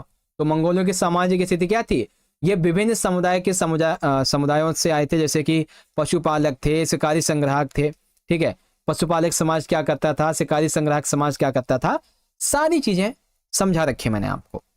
ठीक है, इसके अलावा 30वीं शताब्दी का संकट क्या था बच्चों, ये भी मैंने आपको बहुत बढ़िया तरीके से बताया हुआ है। ठीक है, फिर समाज में स्वतंत्र कृषकों की जो भूमिका है इसका भी मैंने आपको लिख करके अच्छे से समझा रखा है। तो अगर आपने पेपर 1 देखा होगा ना तो आपको पता होगा इसके बारे में। हाँ, ये देखो आज के इस पेपर का जो हमारा अगला खंड है, खंड नंबर गा यानी कि सेक्शन नंबर सी, वो यहाँ से शुरू हो गया है। अब इसमें क्वेश्चन 26 से 28 ये दीर्घोत्तरीय प्रकार के क्वेश्चन होंगे, 8-8 अंक के, यानी कि 8 नंबर के 3 क्वेश्चन। ठीक है, वैसे तो 6 हो जाएंगे क्योंकि इसमें अथवा भी होगा सभी में। तो चलो बच्चों पढ़ते हैं अच्छे तरीके से। देखो क्वेश्चन 26 क्या कहता है कि विश्व को मेसोपोटामिया की सबसे बड़ी देन क्या है उसका वर्णन कीजिए। यानी कि अगर हम बात करें कि मेसोपोटामिया जो है इसने विश्व को क्या दिया है, सबसे बड़ी इसकी देन क्या है। ठीक है, तो विश्व को मेसोपोटामिया की सबसे बड़ी देन क्या है बच्चों, इसकी काल गणना और गणित की विद्वतापूर्ण परंपरा। यानी कि काल गणना और गणित की जो परंपरा है उसको दिया है। अब क्या है इसके अंतर्गत, तो देखो दरअसल इसकी शुरुआत हम ऐसे करेंगे कि मेसोपोटामिया में शुरुआती टाइम पे किस्से कहानियों को मौखिक रूप से याद रखा जाता था, यानी कि पीढ़ी दर पीढ़ी ये मौखिक रूप से याद रखे जाते थे। लेकिन विज्ञान हो गया, गणित हो गया, इनको तो मौखिक रूप से याद नहीं रख सकते, इन्हें जीवित रखने के लिए क्या करना पड़ता था, इन्हें दस्तावेजों में, किताबों में लिखने की आवश्यकता पड़ती थी। ठीक है, अब ऐसे ही जो काल गणना है इसका भी लेखा जोखा लिखित रूप में हमें यहां से प्राप्त हुआ है। जैसे कि लगभग 1800 ईसा पूर्व के आसपास जो पट्टिकाएं हमें मिली, इनसे यह पता चलता है कि इस सभ्यता के लोग गुणा, भाग, वर्गमूल, चक्रवृद्धि ब्याज इन सभी से परिचित थे। ठीक है, जैसे ये लोग चंद्र ग्रहण, तारों और तारामंडल की जो स्थिति है इसका हिसाब किताब रखते थे। इन्होंने काल गणना के लिए क्या कर रखा था, काल को डिवाइड कर रखा था। कैसे, एक वर्ष का इन्होंने 12 महीने में, एक महीने का 4 वीक में, एक दिन का 24 घंटे में, एक घंटे का 60 मिनट में, इस तरीके से इन्होंने काल गणना का डिवीजन किया हुआ था। ठीक है, विद्यार्थीगण पुरानी पट्टिकाओं को पढ़ते थे। कुछ छात्रों ने बौद्धिक उपलब्धियों को संवार कर अपनी आने वाली अगली पीढ़ी को ज्ञान प्रदान किया। कुछ ऐसी बातें हैं। ठीक है, इसके अलावा आप इसमें 1-2 पॉइंट ये भी लिख सकते हो कि भाषा का कौन कौन सा उपयोग किया गया था। ठीक है, और जो लेखन प्रणाली है वो कैसे विकसित हुई, उसकी क्या जरूरत पड़ती थी, तो ये भी लिख सकते हो आप 1-2 पॉइंट। ठीक है, चलो अब इसमें सेकंड क्वेश्चन है कि जो मंदिर थे ये मेसोपोटामिया की संस्कृति का महत्वपूर्ण हिस्सा थे। टिप्पणी कीजिए, यानी कि मंदिर जो है ये मेसोपोटामिया कल्चर के लिए बहुत ही इंपॉर्टेंट थे। कैसे थे, आओ समझाते अच्छे तरीके से। देखो तो कैसे लिखेंगे, सबसे पहले तो मंदिर मेसोपोटामिया की संस्कृति का एक महत्वपूर्ण अंग थे या हिस्सा थे।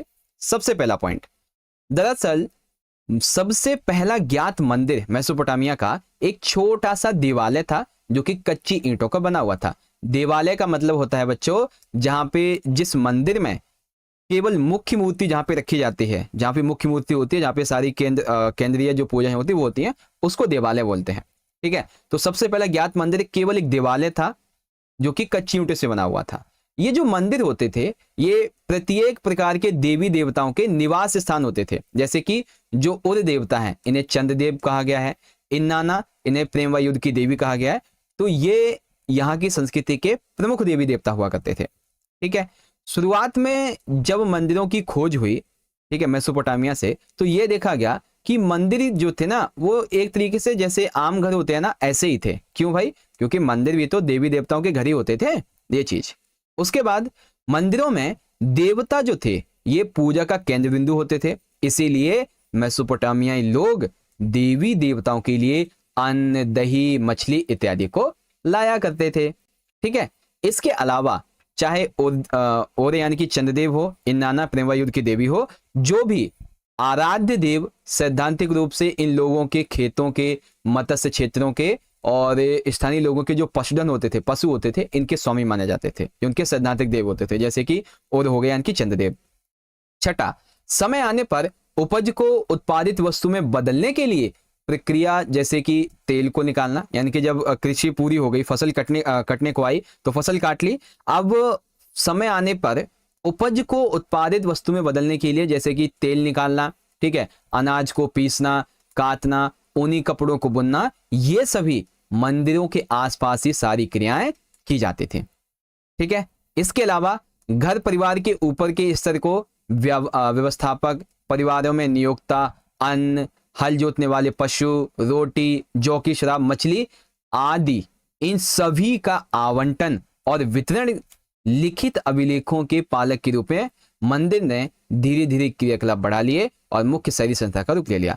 बच्चों 8 नंबर में एक क्वेश्चन आपका ये आ सकता है कि मेसोपोटामिया में मंदिरों ने धीरे धीरे अपने क्रियाकलाप बढ़ा लिए और ये सामाजिक से आर्थिक की ओर बढ़ता चला गया। तो कैसे बताओगे, सेम आपको ये जो आंसर मैंने बताया है सेम आंसर लिखना है।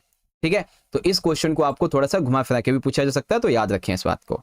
ओके बच्चों, तो ये हो गया आपका यहाँ पे क्वेश्चन 26। अब इसी क्वेश्चन को इंग्लिश मीडियम में देखेंगे बच्चों, क्या कहा गया है यहाँ पे, वेट अ मिनट, देखो, describe what is the biggest contribution of Mesopotamia to the world. तो क्या है बच्चों, वो है इसकी scholarly tradition of the time calculation and mathematics. तो अब इसके बारे में आपके सामने सारे पॉइंट दिए गए, आप यहां से पढ़ सकते हो। ठीक है, उसके बाद जो टेम्पल्स थे इनका एक इंपॉर्टेंट पार्ट, मतलब ये जो थे मेसोपोटामिया कल्चर के इंपॉर्टेंट पार्ट थे। अब कैसे थे तो इसके बारे में आप यहां से सारी पॉइंट को पढ़ सकते हो। ठीक है, चलिए अब बात करते हैं अगले क्वेश्चन की, जो कि हमारे अगले चैप्टर से तीसरे वाले से। तो 27 क्या कहता है कि रोमन साम्राज्य की सामाजिक विशेषताओं की विवेचना कीजिए। यानी कि रोमन कल्चर जो था, रोमन साम्राज्य जो था, यहाँ पे सामाजिक विशेषता कैसी रही थी ये बताइए। देखो, रोमन साम्राज्य की सामाजिक विशेषताएं और जो आर्थिक विशेषताएं ये 8 नंबर में जरूर आएंगे। दोनों आ सकती हैं या फिर कोई एक आ सकती है। तो अभी आपको मैं इस वीडियो में सामाजिक बता रहा हूं, अगली वीडियो में आपको आर्थिक बता दूंगा, है ना। तो दोनों की तैयारी हो जाएगी, एक ना एक तो आएगा ही आपका इसका। ठीक है, अब देखो भाई, रोमन साम्राज्य की सामाजिक विशेषताएं निम्नलिखित थी। सबसे पहली विशेषता थी बच्चों एकल परिवार का स्वरूप। जब भी आपसे सामाजिक विशेषताएं पूछी जाएं तो याद रखना आपको समाज में जो स्वरूप था उसको बताना है। तो समाज में एकल परिवार का चलन था। कैसे? जो परिवार का सबसे बड़ा पुत्र होता था ये अपने पिता के परिवारों के साथ नहीं रहते थे, और बड़ा भाई बहुत कम साझी परिवार में रहते थे। सिंपल सी बात है, जो बड़ा पुत्र होता था वो सिर्फ अपनी पत्नी और अपने बेटों के साथ रहता था। ठीक है, और इसी को एकल परिवार कहा गया। दूसरा, परिवार में दास शामिल, यानी कि रोमन साम्राज्य में ऐसे बहुत सारे परिवार थे जिनमें दासों को भी शामिल किया गया था, क्योंकि रोमवासी जो थे वो मानते थे कि परिवार में दासों का होना ये भी हमारे लिए परिवार की एक अवधारणा है। ठीक। तीसरा है महिलाओं को स्वामित्व व संचालन का अधिकार। दैट मीन्स महिलाएं जो थी उनको कुछ संपत्ति वगैरह का अधिकार था या नहीं था, इसकी भी बात कही जाती है। तो दरअसल रोमन साम्राज्य में विवाह का ऐसा रूप अपनाया गया था कि पत्नी अपने पति को अपनी संपत्ति हस्तांतरित नहीं किया करती थी, किंतु अपने पैतृक परिवार में वह पूरे अधिकार बनाए रखती थी। यानी कि पिता की तरफ से महिलाएं जो हैं अपनी पिता की संपत्ति पर उनका अधिकार होता था। ठीक है, और वो उसका संचालन भी कर सकते थे। फिर है महिलाओं को कानूनी स्वतंत्रता मिलना। तो कानून के अनुसार पति पत्नी को संयुक्त रूप से वित्तीय हस्ती नहीं बल्कि अलग अलग 2 वित्तीय हस्तियां माना जाता था, और पत्नी का पूर्ण वैदिक स्वतंत्रता प्राप्त थी। अब इसके मतलब को थोड़ा ध्यान से देखो, महिलाओं को जो है वो कानूनी स्वतंत्रता मिली हुई थी, अर्थात रोमन साम्राज्य के सामाजिक कानून के अनुसार एक पति और पत्नी ये एक वित्तीय हस्ती नहीं बल्कि 2 अलग अलग वित्तीय हस्तियां थी। ठीक है, इसीलिए जो पत्नी है उसे स्वतंत्रता यहाँ पे मिली थी। फिर है बच्चों, तलाक देना बहुत आसान था, अर्थात तलाक देना बहुत ही आसान था। बस इसके लिए क्या करना था, पति अथवा पत्नी के द्वारा बस ये कहना था विवाह भंग, इसकी सूचना देना, यही काफी था और बस तलाक हो गया। तलाक से पहले विवाह की बात करेंगे। तो विवाह किससे होते थे? परिवार के द्वारा। विवाह आमतौर पर परिवार के द्वारा नियोजित होते थे, और इसमें कोई संदेह नहीं कि महिलाओं पर उनके पति अक्सर हावी रहते थे। ठीक है, फिर यहाँ पे एक आधा पॉइंट और आता है कि काम चलाओ साक्षरता, सांस्कृतिक विविधता विद्यमान। यानी कि जो साक्षरता थी वो बहुत ही काम चलाऊ थी, क्योंकि यहाँ पे देखा गया कि जो साक्षरता की दरें हैं वो हर एक एरिया में अलग अलग हैं और ज्यादातर कम पाई गई थी। ठीक है, और आखिरी, रोमन साम्राज्य में सांस्कृतिक विविधता कई रूप एवं स्तरों में दिखाई पड़ती है। ये 3 नंबर का एक अलग क्वेश्चन बन जाएगा बच्चों कि रोमन साम्राज्य में सांस्कृतिक विविधता कई रूपों और स्तरों में दिखाई देती है। कैसे? दरअसल रोमन साम्राज्य के साम्राज्य प्रणाली में विभिन्न प्रकार के धार्मिक संप्रदाय, स्थानीय देवी देवताओं, ठीक है, इनकी भरपूर विविधता थी। बहुत सारे धार्मिक संप्रदाय के लोग रहते थे, इनके प्रशासन में भी समाज में भी हर एक के अपने अलग अलग स्थानीय देवी देवता होते थे, उनके अलग अलग जो है बोलचाल की अपनी भाषाएं होती थी, वेशभूषा की अलग अलग विधियां होती थी, तरह तरह के लोगों के अलग भोजन होते थे, भोजन करने के तरीके होते थे, अपने अलग सामाजिक संगठन होते थे, अपनी अलग बस्तियां होती थी। तो इन सभी के मामले में हम ये कह सकते हैं कि रोमन साम्राज्य जो है वो सांस्कृतिक विभिन्नता का एक मिश्रण था। ठीक है, तो ये विशेषताएं थी बच्चों आपकी रोमन साम्राज्य की। ओके, तो अब आप समझ गए ना अच्छे तरीके से। चलो अगला क्वेश्चन देखो बच्चों कि मंगोली शासन में यास की भूमिका का वर्णन करो। तो मंगोली शासन में बच्चों यास क्या है? ठीक है, तो यास क्या है? ये एक नियम संहिता है। अब कैसी नियम संहिता है? तो आओ देखो, मंगोली शासन में यास की भूमिका, तो ऐसे लिखेंगे, यास जो है ये एक बहुत ही सशक्त विचारधारा है। यास क्या है? ये एक प्रकार की बहुत ही मजबूत विचारधारा है। कैसे? यास प्रारंभिक रूप में एक ऐसी नियम संहिता थी जिसे चंगेज खान ने 1206 किरिलताई में लागू किया था। ठीक है, ये मंत्र किरिलताई में लागू किया था। यास को किसने लागू किया बच्चों? चंगेज खान ने। और कब? 1206 में। कहां पे? किरिलताई में। ठीक है, मंगोलों के लिए अपनी पहचान और अपनी विशिष्टता की रक्षा का एकमात्र उपाय उस पवित्र नियम के अधिकार के दावे के जरिए हो सकता था जो उन्होंने अपने पूर्वजों से प्राप्त किया है। तो यास क्या हो गया बच्चों? यास जो है मंगोलों के पूर्वजों के द्वारा, ठीक है, अपनी विशिष्ट पहचान और इस विशिष्टता की रक्षा करने के लिए जो पवित्र नियम है उसको कहा गया है। ठीक है, दरअसल कई बार ऐसा होता था, इस बात की पूरी संभावना होती थी कि जो यास है ये मंगोल जनजाति की ही प्रथागत परंपराओं का एक संकलन था, किंतु चंगेज खान की विधि संहिता कहकर मंगोलों ने मूसा और सुलेमान की भांति अपने को एक स्मृतिकार होने का दावा किया, जिसकी प्रमाणिक संहिता प्रजा पर लागू की जा सकती थी। ठीक है, तो यास क्या हुआ था बच्चों? यास जो है ना, ये मंगोल जनजाति की ही प्रथागत परंपराओं का एक संकलन था, लेकिन मंगोलों ने क्या किया? मंगोलों ने ये कहा कि ये जो यास है ये चंगेज खान की विधि संहिता है। किसकी? चंगेज खान की विधि संहिता है। और इस बात को कहकर मंगोलों ने मूसा और सुलेमान की भांति अपने आप को एक स्मृतिकार होने का दावा किया कि यानी कि हम जो है ना इनकी तरफ से शासन कर रहे हैं। ठीक है, ऐसा कुछ, ताकि ये प्रजा में आसानी से लागू हो सके।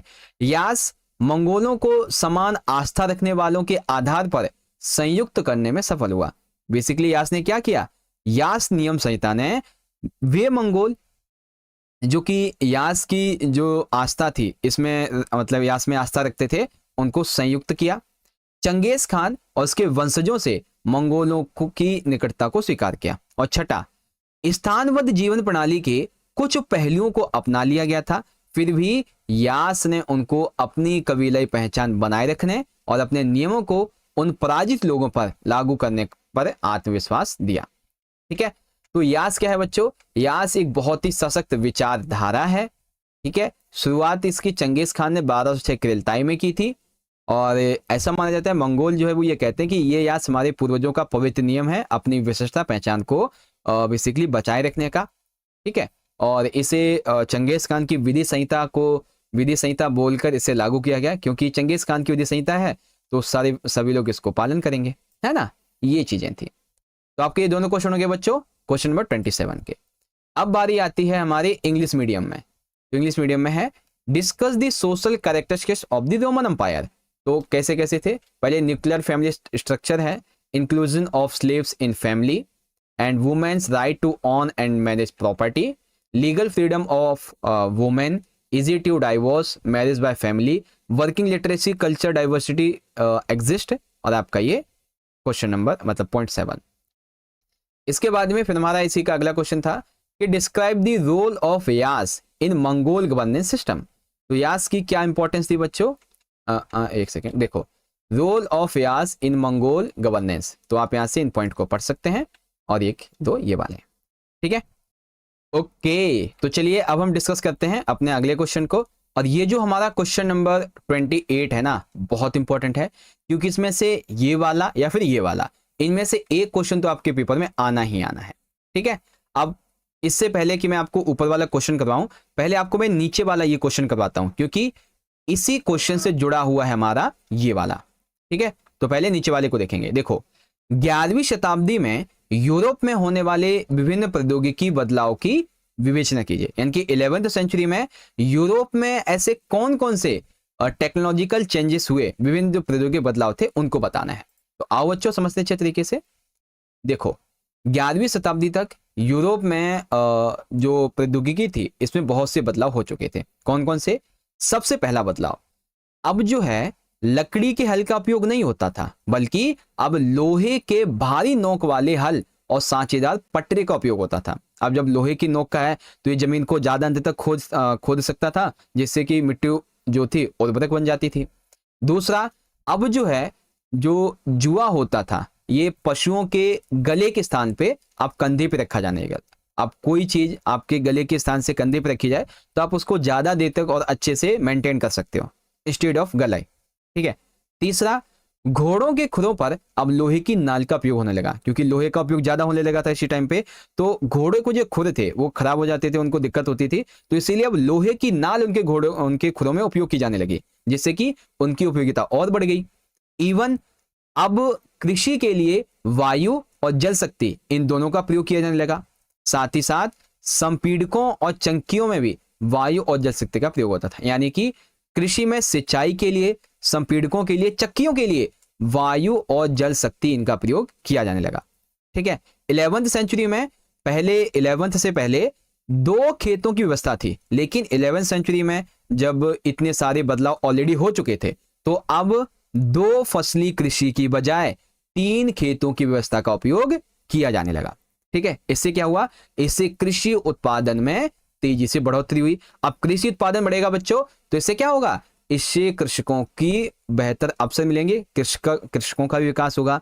जोतों का आकार छोटा हुआ, भोजन की जो उपलब्धता थी ये भी दोगुनी हो गई, और कृषि के विस्तार के साथ ही जनसंख्या भी बढ़ी, व्यापार बहुत बड़ा और नगरों का विस्तार हो गया। और कृषिदास नगरों में छिपकर स्वतंत्र रहते थे, ये भी एक आधे पॉइंट है।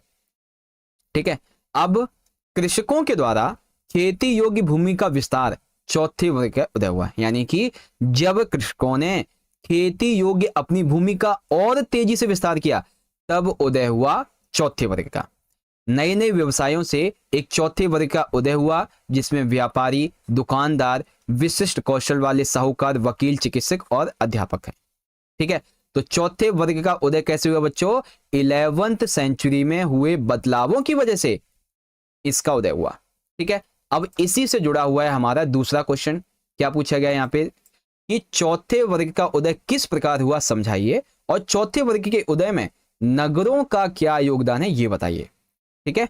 अब इस वाले क्वेश्चन को समझो अच्छे तरीके से। देखो, चौथे वर्ग का उदय तो ऐसे लिखेंगे बच्चों कि जब यूरोप में 11वीं सेंचुरी में कृषि में विस्तार हुआ, तो कृषि में विस्तार के साथ साथ जनसंख्या भी वृद्धि हुई, व्यापार भी तेजी से बढ़ा और नगरों का भी विस्तार हुआ। यूरोप में वो जनसंख्या जो कि तकरीबन 1000 ईस्वी में मात्र 442 लाख थी, वो 1200 ईस्वी में मात्र 200 सालों में कितनी हो गई, 620 लाख, और अगले ही 100 सालों में ये संख्या बढ़ गई 730 लाख। तो इतनी तेजी से जनसंख्या वृद्धि हुई। ठीक है। अब जो था 11वीं सेंचुरी के बाद में जो बदलाव हुए, कृषकों के पास में अधिक खाद्यान्न होने लगे।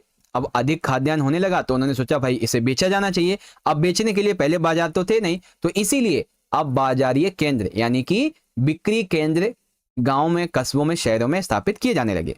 ठीक है।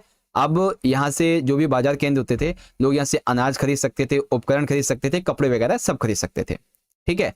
इस जरूरत ने हॉट मेलों को बढ़ावा दिया, यानी कि उपकरण को खरीदने के लिए, कपड़ों को खरीदने के लिए, अनाज को खरीदने के लिए जब बिक्री केंद्र स्थापित हुए, तो इससे हॉट मेलों को बढ़ावा मिला और छोटे छोटे विपणन केंद्रों का विकास हुआ। छोटे विपणन केंद्र यानी कि छोटे छोटे जो बाजारीय केंद्र थे, इनका विकास हुआ। अब इन सभी विपणन केंद्रों के आसपास, जिनमें धीरे धीरे नगरों के लक्षण विकसित होने लगे, जैसे कि एक नगर चौक, एक चर्च, सड़कें, व्यापारी, घरों और दुकानों का निर्माण, एक कार्यालय, ये सभी क्या थे, ये नगरों के एग्जाम्पल थे। और ये सब अब कहां पे हो रहा था, गांव और कस्बों में।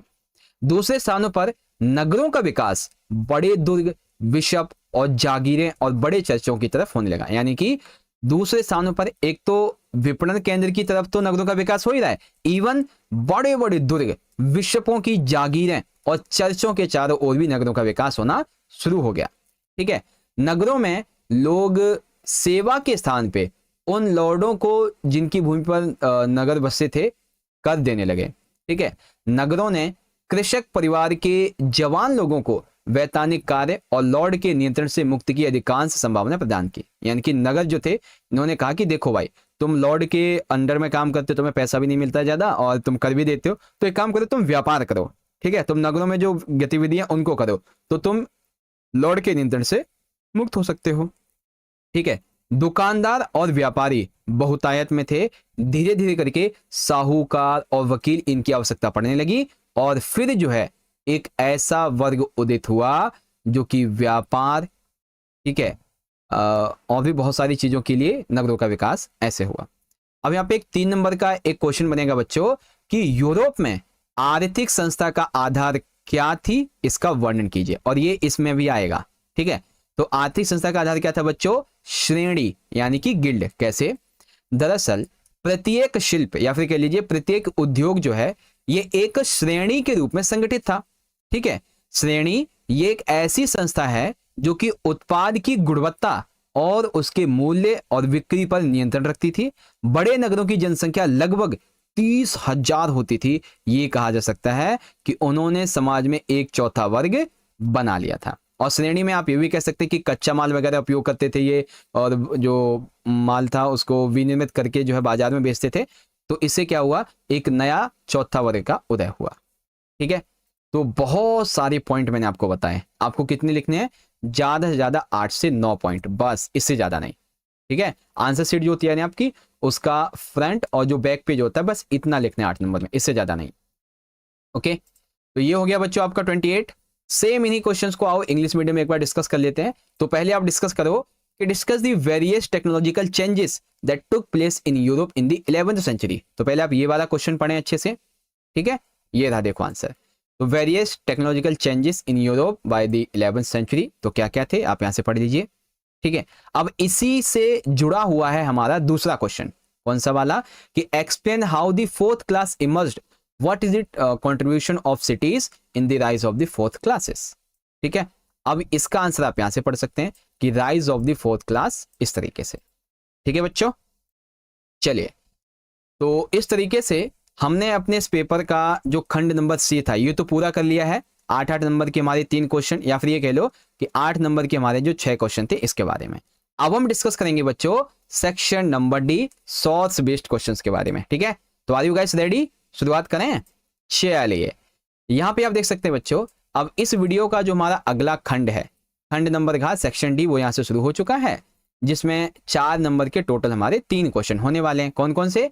31, 32, 33, और ये होंगे अंश अर्थात स्रोत आधारित 4 मार्क्स के क्वेश्चंस।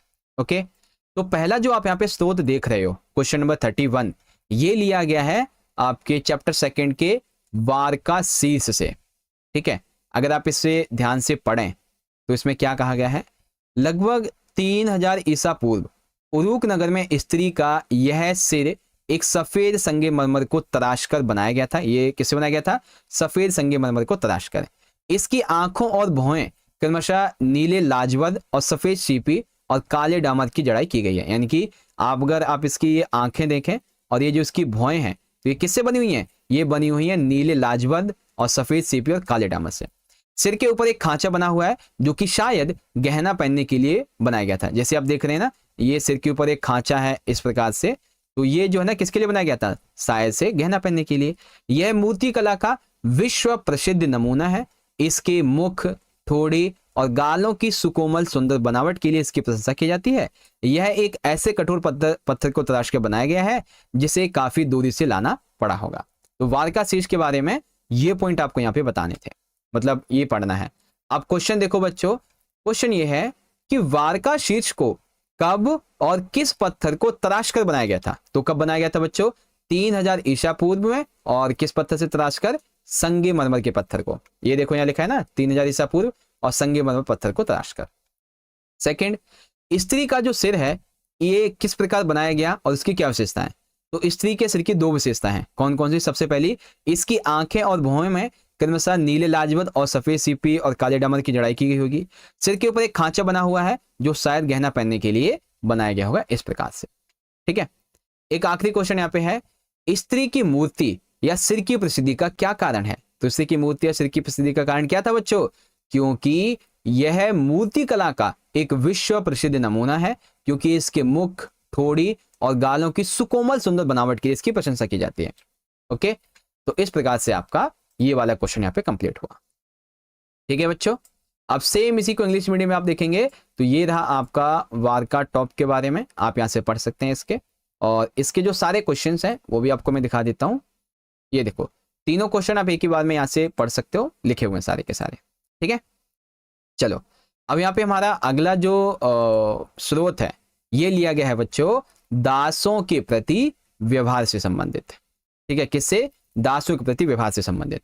अब इसको मैं पढ़ूं इससे पहले आपको मैं क्वेश्चन बताऊंगा, फिर आपको मैं इसके आंसर बताऊंगा, ठीक है। देखो पहला जो क्वेश्चन है, दास प्रजनन से आप क्या समझते हैं? तो दास प्रजनन इसमें बेसिकली नहीं दिया गया है, बस इसमें क्या है, दासों के प्रति जो है ना ये व्यवहार दिया गया है। तो एक आधा क्वेश्चन जो है ये आपके टॉपिक से रिलेटेड हो सकता है, ठीक है, किससे, टॉपिक से रिलेटेड, ठीक है। तो चलो पढ़ते हैं, दास प्रजनन क्या होता है। देखो प्रजनन का मतलब तो सभी को पता है, यानी कि बच्चों को पैदा करना। तो दास यानी कि दास बच्चों को पैदा करना, अर्थात रोमन साम्राज्य में गुलामों की संख्या बढ़ाने की ये एक ऐसी प्रथा थी जिसके अंतर्गत स्त्रियों को या फिर दासियों को उनके साथ मर्दों को अधिक से अधिक बच्चे पैदा करने के लिए प्रोत्साहित किया जाता था, ठीक है, क्योंकि गुलामों की संख्या बढ़ेगी और आगे चलकर उनके बच्चे भी दास ही तो बनेंगे, ठीक है। तो ये होता है दास प्रजनन। किस उद्देश्य से किया जाता था? गुलामों की संख्या को बढ़ाने के उद्देश्य से। उसके बाद नीरो ने इन लोगों के प्रति कैसा रवैया अपनाया? तो अब ये नीरो कौन है भाई? अब देखो, अब इसके लिए हमें यहाँ पे ये पढ़ना पड़ेगा, ठीक है। तो नीरो के बारे में देखो यहाँ पे लिखा हुआ है कि नीरो ने अभिलेख के द्वारा इन लोगों को फटकार लगाई और उन सारे मार्गों पर सेना लगा दी जहां सैनिकों के साथ दोषियों को फांसी पर चढ़ाने के लिए ले जाया जाता था। तो नीरो ने बेसिकली ऐसा रवैया अपनाया। तीसरा क्वेश्चन है, इतिहासकार टैसिटस ने प्रारंभिक साम्राज्य के प्रमुख सामाजिक समूहों का वर्णन किस प्रकार किया? ये 2 नंबर का क्वेश्चन है बच्चों, कि जो इतिहासकार हैं, अभी आप देखेंगे तो ये किसने लिखा है? टैसिटस ने लिखा हुआ है। तो टैसिटस इतिहासकार ने जो प्रारंभिक साम्राज्य के जो समूह हैं इसको किस प्रकार से वर्णित किया है? 3 तरीके से। कौन कौन से? पहले तो है बच्चों सेनेटर, सेनेटर जो कि पेट्रोस का शाब्दिक अर्थ पिता होता है। दूसरा अश्रोही वर्ग, इसमें प्रमुख सदस्य जनता का सम्माननीय वर्ग जिनका संबंध महान घरानों से था। तीसरे होते हैं फूहड़ यानी कि निम्नतर वर्ग, यानी कि कमीनकारू फ्लैश शोडिशा के अनुसार सर्कस और थिएटर तमाशे देखने के आदि थे, और अंततः दास, ठीक है, इस प्रकार से। अब थोड़ा सा अगर आप इसे ध्यान से समझें तो आपके कई एमसीक्यू यहाँ पे मैं समझाता हूं आपको। देखो सबसे पहली बात, प्रारंभिक रोमन साम्राज्य के प्रमुख समूहों का वर्णन किसने किया है? तो इतिहासकार टैसिटस ने। कितने प्रकार से किया है? तो सबसे पहला किया है सेनेटर। सेनेटर्स का अर्थ क्या होता है बच्चों? इसका अर्थ होता है पिता, और कौन सा शब्द ये? पेट्रेस है। दूसरा वर्ग था बच्चों अश्रोही वर्ग, इसमें कौन शामिल था? जनता का सामान्य वर्ग जिसका संबंध महान घरानों से था। तीसरा वर्ग है बच्चों फूहड़ यानी कि निम्नतर वर्ग, ठीक है, जिसमें सर्कस थिएटर में तमाशे दिखाने वाले थे, और साथ ही इसमें दास भी शामिल थे, ठीक है। तो इस प्रकार से आप इसको समझ सकते हो बच्चों, ठीक है। चलो तो आपका ये वाला हो गया। अब सेम इसी को इंग्लिश मीडियम में यहाँ पे देखिए, ट्रीटमेंट टुवार्ड्स स्लेव्स। तो इसके बारे में आप इजीली यहाँ से पढ़ सकते हो। और रही बात इसके आंसर की, क्वेश्चंस की, तो यहाँ पे लिखे हुए हैं कि what do you understand by slave breeding? तो स्लेव ब्रीडिंग का मतलब क्या है? और उसके बाद what attitude did Nero adopt towards this people and how has historian Tacitus described the major social groups of the early empire, ठीक है। तो हमारा स्रोत आधारित ये दूसरा भी कंप्लीट हो गया। अब बात करते हैं अगले वाले क्वेश्चन की, जो कि है क्वेश्चन नंबर 13, और ये ले गया है चैप्टर 4 से। नई बुक के अकॉर्डिंग, अगर पुरानी की बात करें तो छठा है। अब ये जो है ना, ये बेनेडिक्टीन से लिया गया है, ठीक है। बेनेडिक्टीन मठों में भिक्षुओं के लिए एक हस्तलिखित पुस्तक होती थी जिसमें नियमों के 73 अध्याय थे, और इसका पालन भिक्षुओं के द्वारा कई सदियों तक किया जाता रहा है। इस पुस्तक में कुछ अध्याय थे, अध्याय 6, 33, 47 और 48 ये दिए गए हैं। तो बच्चों बेनेडिक्टीन यहाँ पे क्या है? बेनेडिक्टीन मठों में भिक्षुओं के लिए लिखित एक हस्तलिखित पुस्तक होती थी जिसमें नियमों के 73 अध्याय थे। सेकंड क्वेश्चन, नम्रता का क्या अर्थ है? तो नम्रता अगर आप यहाँ पे देखें तो नम्रता है, वेट अ मिनट, इसी में कहीं लिखा होगा, ये देखो, नम्रता नहीं विनम्रता है। विनम्रता का मतलब है बच्चों आज्ञा का पालन करना, ठीक है। अध्याय 7 में है ये, आज्ञा का पालन करना। उसके बाद मठ किस प्रकार बनने चाहिए तथा ये किस अध्याय में लिखा हुआ है? तो मठ किस प्रकार बनने चाहिए बच्चों? इसके लिए देखो 48 अध्याय, इसमें क्या लिखा है? मठ इस प्रकार बनने चाहिए कि आवश्यकता की समस्त वस्तुएं जैसे कि जल, उद्यान, कार्यशाला, ये सभी उसकी सीमा के अंदर हो, ये कहा गया। और किसमें है? 48 में, ठीक। अगला क्वेश्चन है बच्चों, भिक्षुओं की कोई दो विशेषता लिखो। ये चौथा आ गया यहाँ पे कि भिक्षुओं की दो विशेषता लिखो। तो बच्चों भिक्षुओं की विशेषता क्या है? जो भिक्षु होते थे ये अपना सारा जीवन औवे में और औवे में रहने और प्रार्थना करने में, अध्ययन करने में और कृषि जैसे जो शारीरिक श्रम होते थे इनमें करते थे। ठीक है। पादरी कार्य के विपरीत भिक्षु की जिंदगी पुरुष और स्त्रियां दोनों ही अपना सकते थे। पादरी जो थे वो केवल पुरुष बन सकते थे, लेकिन भिक्षु स्त्री और पुरुष दोनों ही बन सकते थे। ऐसे पुरुषों को मॉन्क कहा जाता था और स्त्रियों को नन। यानी कि जो भिक्षु पुरुष बनते थे उन्हें मॉन्क कहते थे और जो स्त्रियां भिक्षुणी बनती थी उन्हें नन कहते थे। ठीक है। तो इस प्रकार से आपका ये वाला भी कंप्लीट हो गया। बहुत अच्छा प्रश्न था बच्चों ये। अगला, अब इसी को सेम टू सेम आप यहां से इंग्लिश मीडियम में देख सकते हो, जो कि आपको यहाँ पे दिया गया है। ठीक है। चलो अब इसके सारे क्वेश्चंस को एक ही बार में यहाँ पे दिखा देता हूँ। बेनेडिक्टिन क्या है एंड मीनिंग क्या है ह्यूमिलिटी की, and how should monasteries be built and which chapter is it given, and right any two characteristics of Monks. तो इसकी मॉन्क्स की क्या विशेषता है यहाँ पे देख लीजिए। ठीक है। तो इस तरीके से सेक्शन जो डी था ये भी मैंने आपको पूरा समझा दिया है और बहुत ही बढ़िया तरीके से। ओके, तो चलिए बच्चों अब हम डिस्कस करते हैं इस वीडियो के इस सैंपल पेपर के सबसे आखिरी सेक्शन की, जो कि है हमारा खंड नंबर 5 यानी कि सेक्शन नंबर ई। ठीक है। और इसमें एक ही क्वेश्चन है, क्वेश्चन नंबर 34, और ये 5 नंबर का है। अब ध्यान से देखो बच्चों, आपके मैप के लिए मैंने ऑलरेडी एक मोस्ट इंपॉर्टेंट जो वन शॉट वीडियो है ये बना रखी है। ज्यादा नहीं, कुछ 20 से 25 मिनट की वीडियो है। इस वन शॉट में मैंने आपको वो सारे के सारे इंपॉर्टेंट मैप करवा रखे हैं जो आपके मिड टर्म के एग्जाम में आ सकते हैं। ठीक है। यहाँ पे आई बटन में आपको मैं उस मैप की वीडियो का लिंक दे दूंगा, आप वहां से जाके देख लेना। अभी के लिए हम आपको एक मैप की प्रैक्टिस करवा देते हैं। जैसे कि क्वेश्चन में कहा गया है, पश्चिमी एशिया के दिए गए रेखा मानचित्र में मेसोपोटामिया सभ्यता से संबंधित 5 भौगोलिक लक्षण 1 2 3 4 5 के द्वारा दर्शाए गए हैं। उनके सही नाम उनके निकट खींची गई रेखा पर लिखिए। यानी कि मैप आपको लगा के आना है। ठीक है। मैप में नाम लिखना है और उस मैप को आंसर शीट में बांध के आना है। ऐसा वाला मैप है, पॉलिटिकल की तरह नहीं है आपको टेबल बना के आनी है, नहीं। हिस्ट्री में आपको मैप जो है ना लगा के आना है। बच्चे पूछते हैं सर जी मैप लगा के आना है या नहीं, तो मैंने बता दिया आपको। ठीक है। अब जैसे कि ये पश्चिमी एशिया का जो हमारा मैप है, अब इसमें अगर आप ध्यान से देखें तो ये 5 जगह दी हुई हैं। इन 5 जगहों में कौन सी जगह कौन सी है ये आपको पता होनी चाहिए। ठीक है। तो इसके लिए आपकी मैं प्रैक्टिस करवाता हूं बढ़िया तरीके से। देखो अध्याय 1 है आपका, इसमें ये मैप है आपका पश्चिमी एशिया का। ठीक है। तो इसमें जो हमारी सबसे पहली यहाँ पे जगह है ये है बच्चों मारी। कौन सी है? मारी। दूसरी यहाँ पे बच्चों आ जाती है हमारी जगह बगदाद। कौन सी है? बगदाद। तीसरी यहाँ पे आ जाती है बच्चों बेबीलोन, और इधर चौथे नंबर पे आपका उरुक है यहाँ पे, और 5वें नंबर पे आपका यहाँ पे उर आ जाता है। ठीक है। बाकी आपकी दजला नदी यहाँ पे ऊपर की तरफ है, फरात नदी नीचे की तरफ है, तो ये भी याद रखना। ठीक है। तो चलो एक बार इसको भरते हैं मैप को अच्छे तरीके से। समझ तो गई हो ना आप? चलो एक बार जैसे जैसे मैं बोलता जाऊं आप मुझे बताना कि कौन सा कहाँ पे है। ओके। तो जो 2 नंबर पे दिया गया है बच्चों ये क्या है? 2 नंबर पे जो हमें दिया गया है क्वेश्चन में ये क्या है हमारा? ठीक है। ये क्या है बच्चों? ये है बेबीलोन। क्या है ये? ये बेबीलोन है। ठीक है। अच्छा अब ये बताओ मुझे मारी कौन से नंबर पे है बच्चों? सोचो फटाफट से। अभी जो आपने प्रैक्टिस की है इसमें मारी कौन से नंबर पे है? मारी कहां पे बच्चों? 1 नंबर। Very good. तो आपका मारी जो है वो यहां आ जाएगा। ठीक है। उसके बाद उरुक कौन से नंबर पे है बच्चों?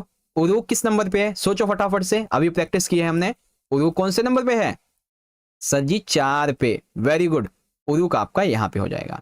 उसके बाद बगदाद कहां पे है बच्चों? बगदाद कहां है? 3रे नंबर पे। ये रहा आपका बगदाद। ठीक है। उसके बाद सबसे आखिरी जो है ना 5वें पे ये आपका जो है वो उरनगर आ जाएगा यहाँ पे। ओके बच्चों। इसके अलावा आपकी 2 नदियां भी तो हैं। ठीक है। आपकी 2 नदियां भी हैं, इसको भी आपको याद करना चाहिए। तो एक है आपकी दजला, एक है फरात। तो ये कहाँ कहाँ पे हैं? Wait a minute. अब इसको जो है ना याद करने की एक अच्छी ट्रिक बताता हूं। जैसे कि मारी नगर जो है ये फेमस था बच्चों किसके लिए? व्यापार के लिए। ठीक है। और व्यापार के लिए ही जो हमारी फरात नदी है ये विश्व व्यापारिक मार्ग के लिए जानी जाती है। तो फरात नदी मारी के नीचे है। ठीक है। बाकी आपकी जो दजला नदी है वो यहां पे आ जाती है इस जगह पे बेबीलोन के ऊपर। ठीक है। तो ऐसे करके आप इस मैप को अच्छे से समझ सकते हो बच्चों, ठीक है। और रही बात इसके मैप की, तो यहाँ पे देख लीजिए मैंने आपको सारी चीजें बता रखी हैं अच्छे से, ठीक है।